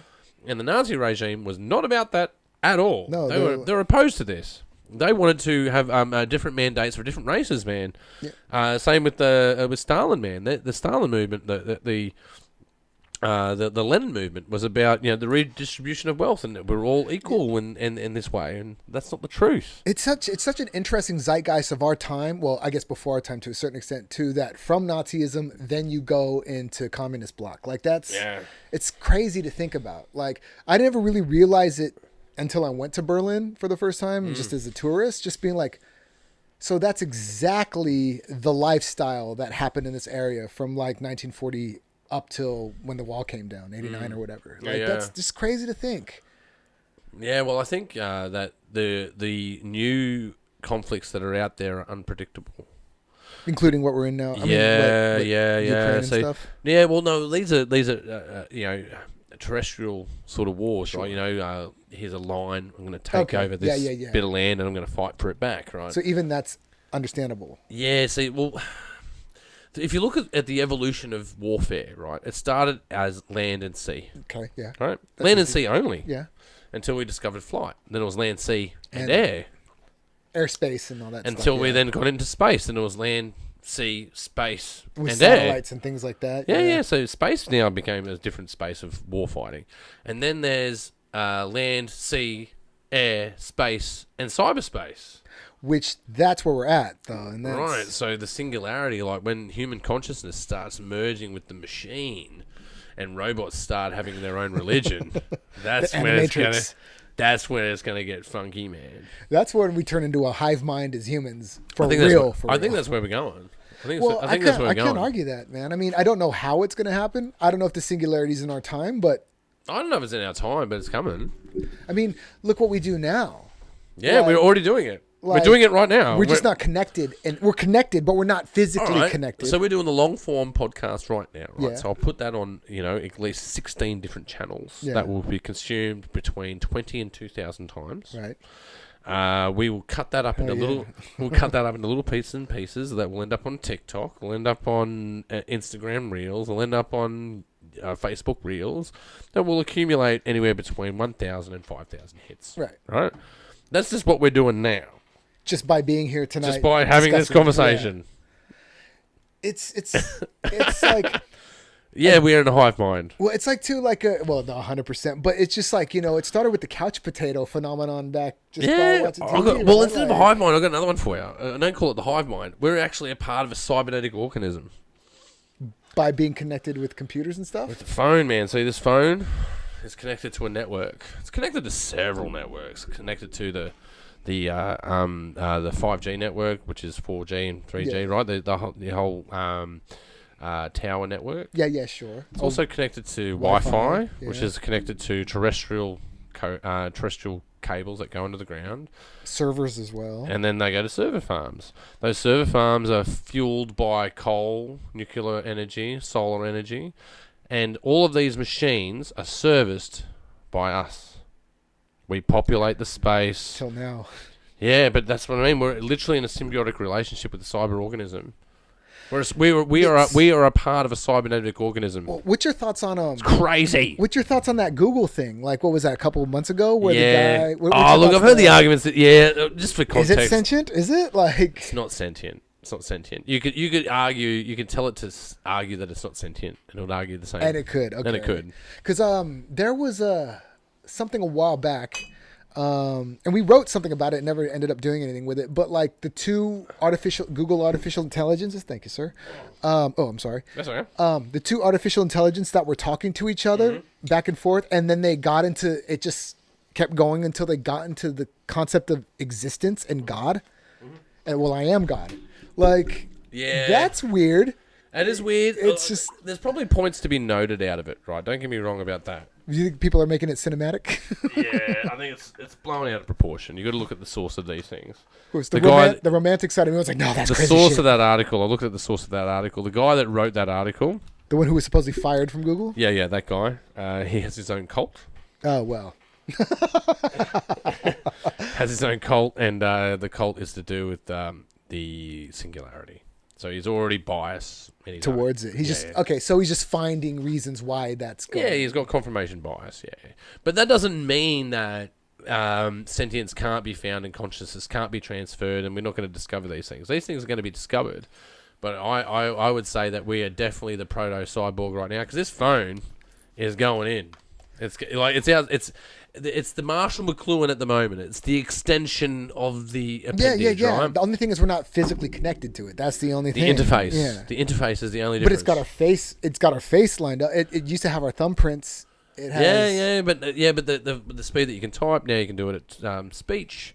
Can't really do it faster than speech, right? Yeah. Right, that's the limit. That's the limit of the interface. Once that interface issue is cracked, and we start looking at augmented reality where we're plugging in, that's where I reckon that the unforeseen conflict is coming. And that's what this is. There's a disconnect that I have with gamer culture, updated gamer culture. I'm a console guy, but like, Sega Master System, Mega Drive, Super Nintendos, all that kind of stuff. But I'm like, a PC guy. Well, the thing is that's what I don't have, and I don't have that connection to gaming on a PC. So, but when you start going into Oculus Rift and all that kind of thing, like, that seems to be getting closer to what we're talking about. Yeah. And again, it comes down to the simulation theory. Are we in one right now? Are we a part of the hive mind? I reckon we're already in the hive mind. So that means, like if we're using the Matrix metaphor, then we're already plugged in. Maybe we're already plugged in. Maybe this has happened time and time again. But here's the other. The strange thing is, though, I really am serious about this, and that is the collective consciousness. As we move through history in this era, we're moving more and more towards a collective consciousness. Right. Like when we were younger, to figure out a question, there were multiple pathways to go and figure it out, and you still might be wrong. Yeah. Now it's Google. And straight that could be wrong, but you would never know. You never know. So it's straight to Google every time. We even have a phrase where we go, Google it. Yeah. Well, that's interesting. Oh, you don't know? Google it. Because all search engines from the early 2000s, it's all boiled down to just Google. I mean, obviously you have other ones. Yeah, Ask Jeeves. Ask Jeeves. I told you that's what I started with. That's what it started, yeah. Like Ask Jeeves. Bing. Netscape. Do you use Bing? Jan, have you ever used Bing? I don't use Bing. When you know, like certain servers or like certain Internet Explorers that are like powered by Bing, it's like, oh, you chose the wrong one, man. Well, they're paranoid. Seems to be the Bing. Bing is a paranoid. Google doesn't care. What's the other one? Duck. What's it called? Duck. I guess I'm so lost. I don't know. I'm so lost in the Google interface that I don't know anything else. Not these days, anyway. No, but that's the thing, man. Collective consciousness. Any question can be answered immediately. Well, like, think about it just to the extent of, like, not even knowing who's calling you before. Like, answering a call. Like, hello, who is this? Answering a call. When do you answer a call? Like, I'd rarely answer a call. I mean, I'm always like, oh, it might be a job. Yeah, no, if I know. Okay, I'll put it to you this way: I'm more It's always likely to money or a answer. bill. I'm more likely to answer a call if I don't know who it is. That's kind of fucked up. Oh man! Speaking of answering callers, man, look. If any of my what do you call them? You know, the scammers. You know, the call scammers, right? Yeah. I've convinced them of several different things. Several different things. One of them is that my name is Raul. Okay. So I was on Raul Duke. No, Raul Black is my name. It's actually kind of a pimpish name, I gotta say. Yeah, Raul Black, right? And I always make them refer to me as Mr. Black. They go, "Hello, Raul," and I'll be like, "People call me Mr. Black." And you will too. I don't respond unless you call me Mr. Black. And they'll go, "Hello, Mr. Black," right? So I get them talking, and I keep them on the line. Usually they call me while I'm commuting. So, city traffic. I've got them for an hour and a half. Might as well make the time go. Yeah. Listening to a podcast, and I go, "Oh, it's a scam call. Thank you so much." I get excited when I get a scam caller. But I keep them on the line for long enough, and I make them realise at the end of it, because I take them on a journey. I go for a really long journey with them. Like, for instance, one of them does the power scam, where they're trying to get you to change your power company. They send you a fake bill, right? So they'll start off and they'll go, "So are you with Origin?" I go, yeah, I'm with Origin, man. That's me. Origin all the way. And when they get to the end, I'm like, no, I'm with AGL, man. I want to go to Origin. So wait a minute. They go, wait a minute. We can do that. I go, hold on, man. I had this one lady on the phone, and I said to her, do you have kids? She's like, what? I said, do you have kids? She's like, no. I said, so you don't do these scams because you have kids to feed. So why do you do these scams? She's like, this is not a scam. I said, how much do you get a day? How much am I worth to you? She's like, what do you mean? I said, come on, man. Come on. Let's just be honest for a second.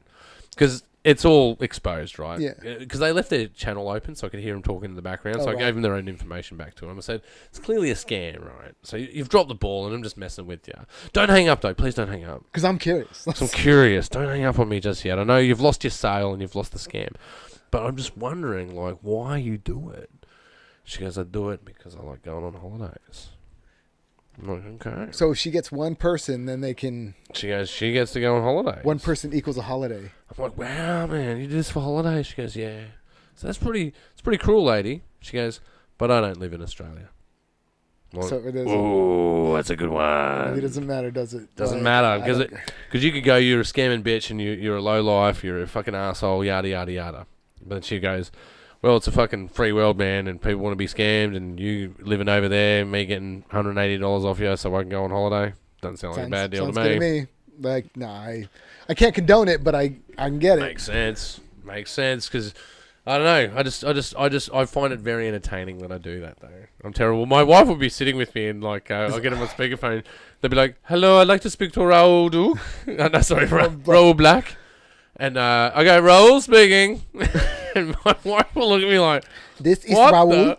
What the fuck is going on? Like, who are you seeing behind my back? Right. Yeah, no, Raul speaking, but you are to refer to me as Mr. Black. Okay, Mr. Black. Yeah, but here's the other thing, right? The other one, they say right a lot. Because they use the word right as an affirmation. So they go... You can see the computer in front of you, right? Like it's like an NLP thing? Yeah. So they're trying to make you feel small while making you feel big. Because we know what you're doing in a way. Yeah. You know what you're doing, right? Yeah. And I'd start by saying, if you say the word right, I hang up. Ah. I'm like, okay. And I hear them go up to... Is it a script when they go right? Yeah. And okay. So they'll go up to the point and go, and you can see what's in front of you. Really? Raul. Ah. And then they go, yeah, I can see what's in front of me. I've got it. So I click the icon, right? That's what you want me to do? She's like, that's right. See ya. I mean, in this day and age, was that something that initially started? Like, were you always into that, or was the pandemic like? Because that's when obviously the pandemic made it really. Yeah, the pandemic made it better because I had time. And it was when they really increased their intensity of calls. I just had a few I heard of a few stories where pensioners were taken advantage of. Yeah, I have a friend whose mom got it. Right, and they get robbed. They get fleeced of money in some way, and they never get the money back. No, they never will. And I just thought, well, if I just tie them up for an hour, well, I'm Save somebody else. Yeah, I'm doing emails. I'm working at the time. I'm just doing my job. Yeah. Didn't matter. I've got time. Well, the thing is, unfortunately, it feels like the demographic who's getting shysted is the older population. Totally vulnerable people. Because they're not as in touch with technology, and they think, oh, shit, This is the power companies that are talking to me. Oh, my God. Power companies talking to me. Oh, no, Microsoft just rang me, Anything that they have an email for, like... No, but when the Microsoft guys ring me, I get really like, oh, my God. What's wrong? Tell me what's wrong. I did it, didn't I? I did it. Oh, my wife yelled at me last time when I broke the computer. Please, what will it take for me to fix this? What will it take? I don't know. Now I'm starting to think you should go dark on it and go like, you ever wonder what blood tastes Oh, I've done that one too. Yeah, done that really, one. like... Yeah, his name was Sebastian. Big shout out to Sebastian. Hey, Sebastian. Hey, Bast. I get him to the end. I go, how do you sleep at night, Sebastian? I was like, what do you mean? I go, man, clearly you've robbed the wrong people. And we're not happy. You think you've called me. So I know you're in Mumbai at the moment, right? And the traffic is dangerous. I'd look left and right, man, because you don't know what the fuck is going to hit you.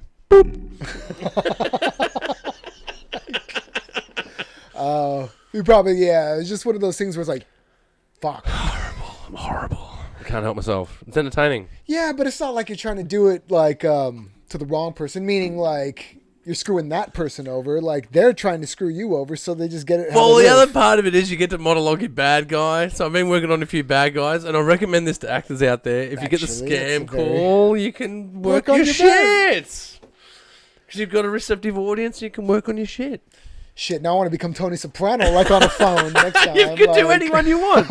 I've done so many characters with these guys. So many. Like, have you ever had your asshole sucked to your belly button, sir? Don't just stare at it. Eat it. Oh, yeah. Ooh.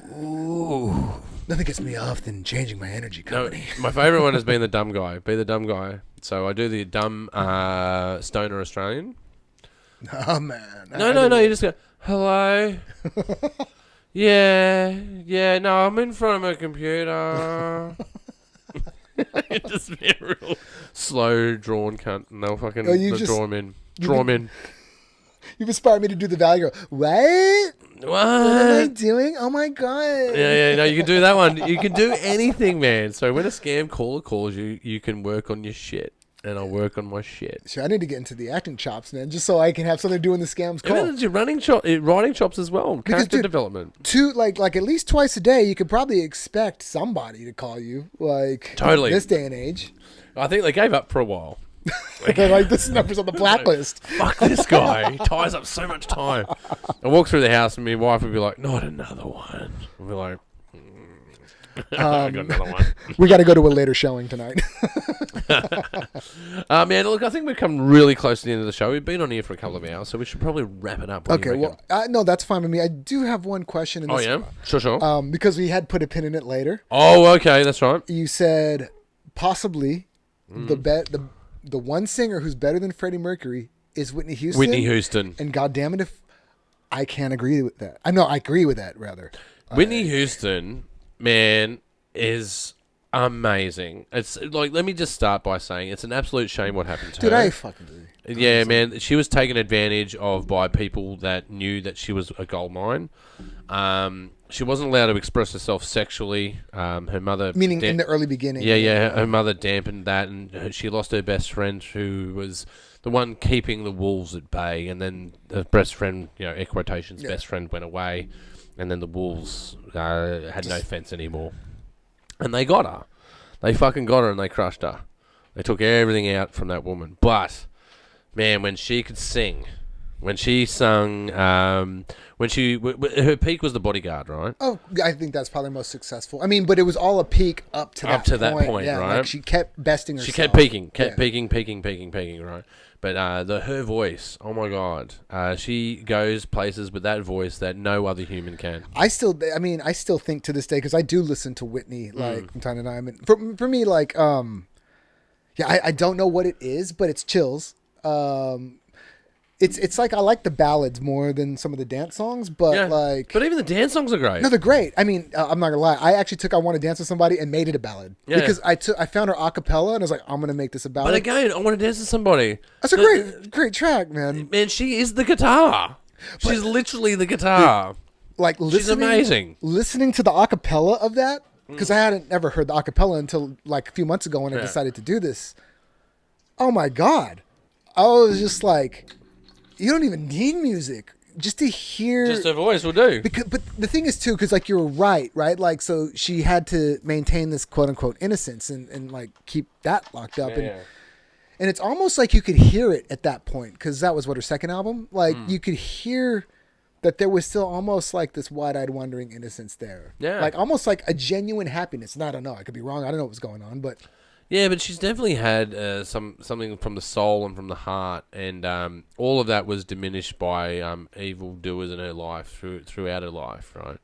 But and I would say Freddie Mercury is not a close second, but a near second. Well, he's amazing. I mean, there's no doubt about it. Like, Somebody to Love, man. That's a great song. I mean, there's too many though to name when it comes to Freddie. It's just ridiculous. It's absolutely ridiculous what that man did. Like as a kid, Bohemian Rhapsody obviously blew my mind when I heard it. Iconic.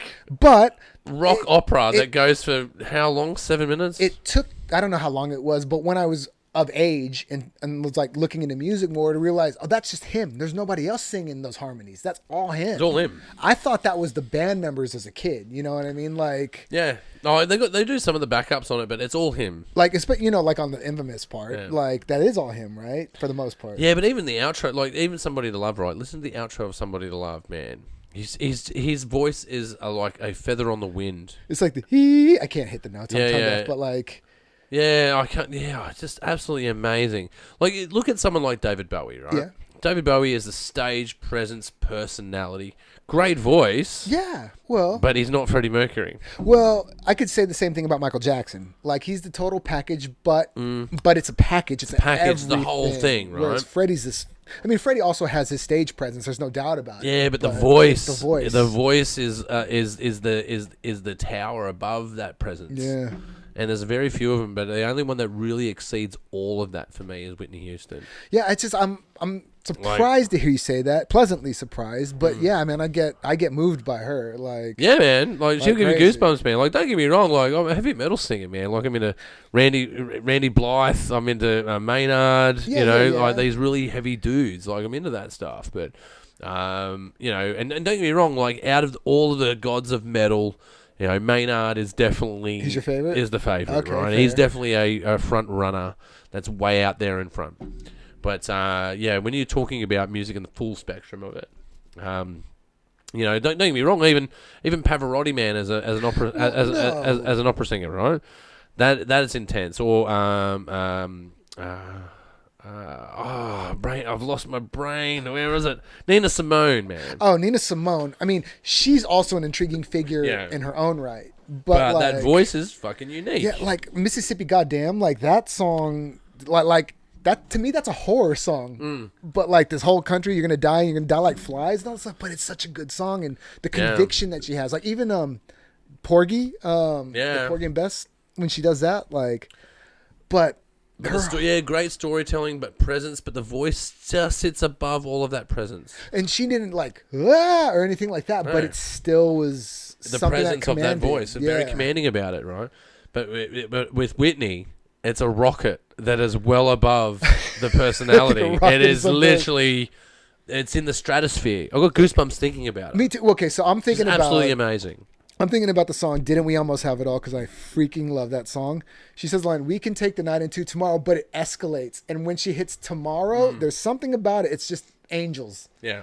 And Clive Davis was like, "You are the one." Yeah. Like, and I don't know if anybody has best. There's talented people as talented as she is, but I think just maybe just a skosh down. Like I don't know if anybody's hit. Well, another real crazy cat was Otis Redding, man. Oh yeah, Otis Redding. I mean, like Otis Redding and like even Sam Cooke and Sam things Cooke. like that. Yeah. Like, but again though, all in this bandwidth. They're all in this bandwidth. But for me, Whitney just seems to be in the clouds above these people. It's like the peaking wave out of just the same wave. Yeah. Like that, she's the goat. She's the outlier. I'll give Mariah credit for being able to belt it out, but there's just something like it's again Whitney. Again, was it's more in angelic. that same bandwidth. There's that same bandwidth. But where Whitney gets the edge, in my opinion, is she had an angelicness that, respect to what Mariah's able to do, but she doesn't have that same sort of angelicness. Just doesn't have that natural talent that she has. Like I don't even know if Whitney understood it.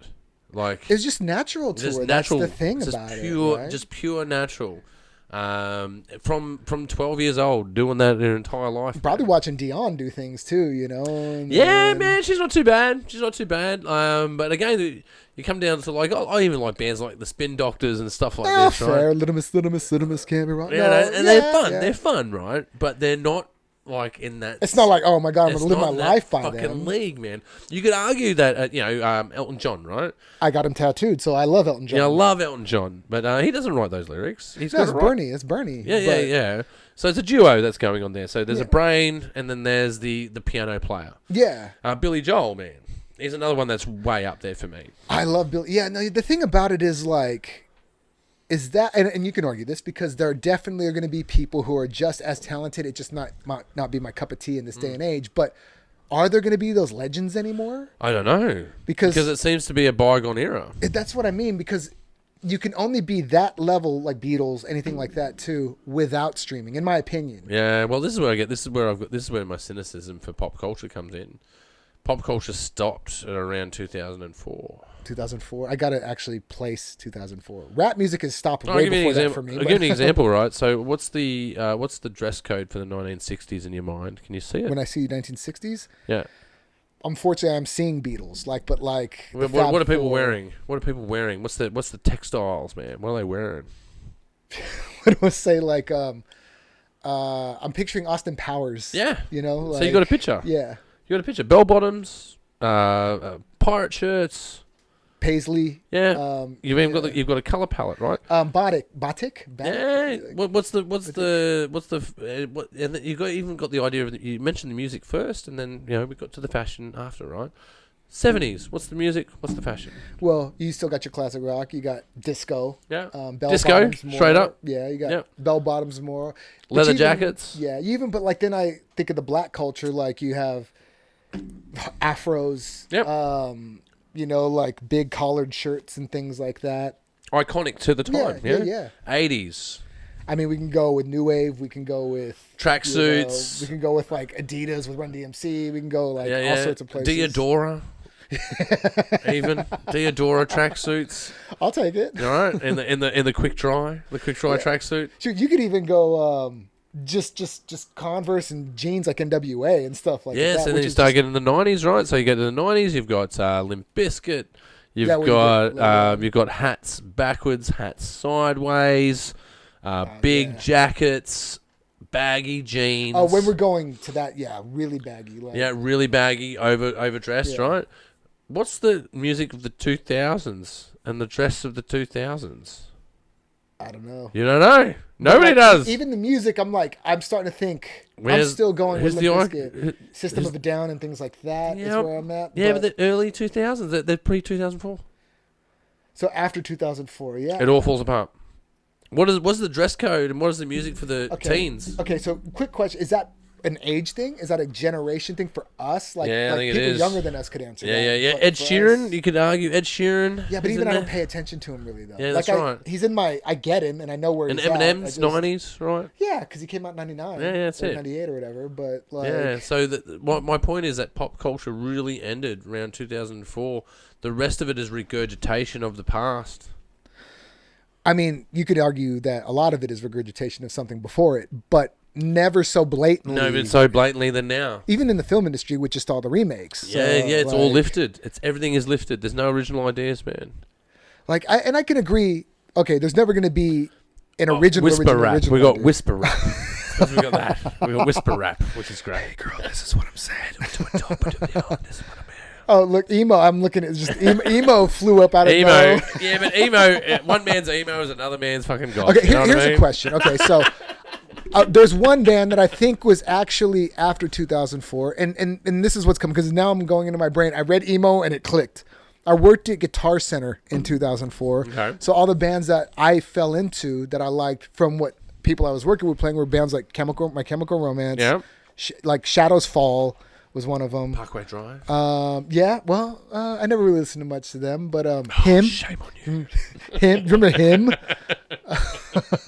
Although I saw they have a new album out because I was at JB today. I was like, "Who's Parkway Drive?" Anyways, so it was like pretty good, very actually. much new metal-ish. Atreyu, things like that. Thrice was a band like. Thrice, you know. So, but that was But you see my screamo. point. You see my point, though, right? It all sort of disintegrates, and it's all in that pop cultural reference. And here's where the strange alignment is: the invention of the phone. With the iPhone, The like coming out. iPhone, Okay. 2004 was when the iPhone came out. 2007 is when when Facebook really kicked off. When did the and you- iPod come out? Oh, that was prior to that. So that would be still early 2000s. Yeah, I had an iPod in 2001, I think 2001, 2002. But I guess at that point it wasn't quite.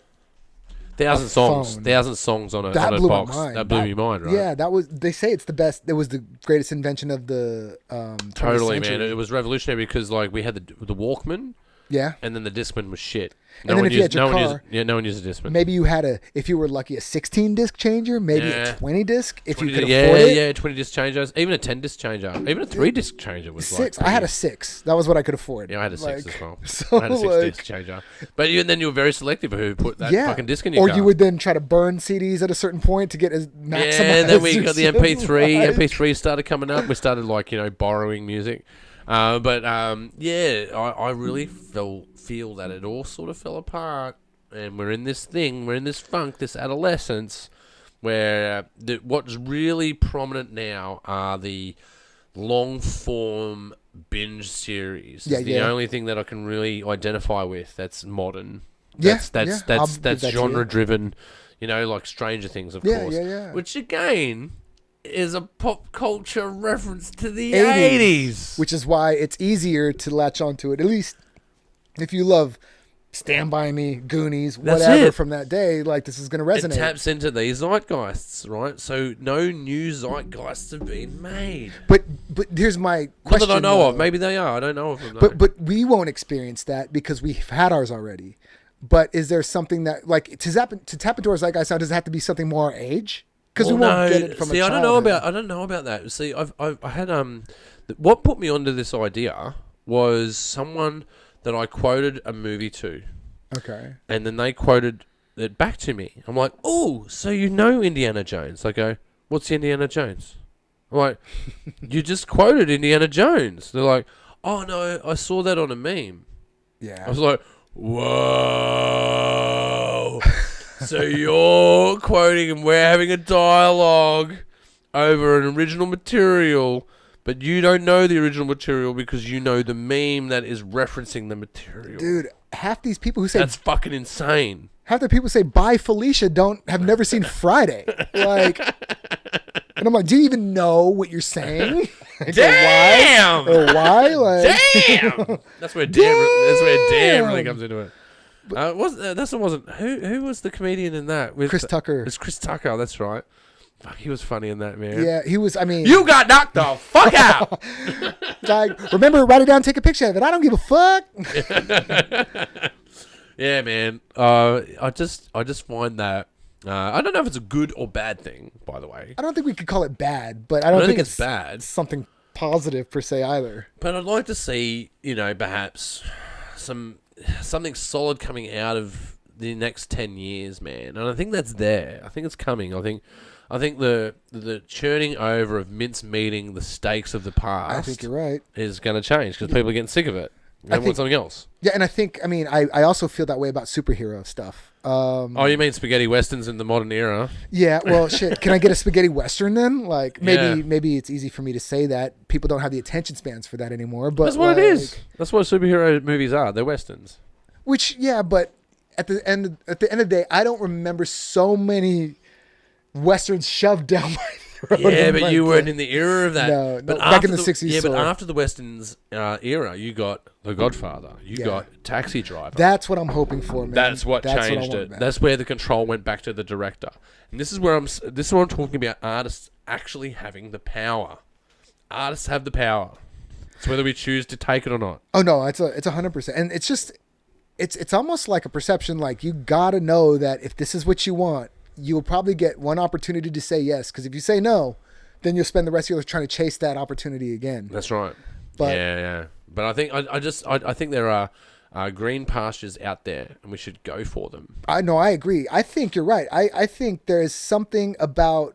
And it worked for streamers, but like now you got HBO shutting down again, or HBO Max, or what? Like, yeah, but they're all fragmenting again. Well, that's the thing. So it almost is making way for this renaissance of the. I don't want to say the auteur, but like the auteur again. Yeah, totally. There is an especially in our country, man. In Australia, there is a new film wave happening. Yes. There really is. By the way, go and check out mainthewest.com.au and you'll find that out. It's totally happening. The content that's coming out of these regions, West Melbourne and Western Sydney specifically, is world class.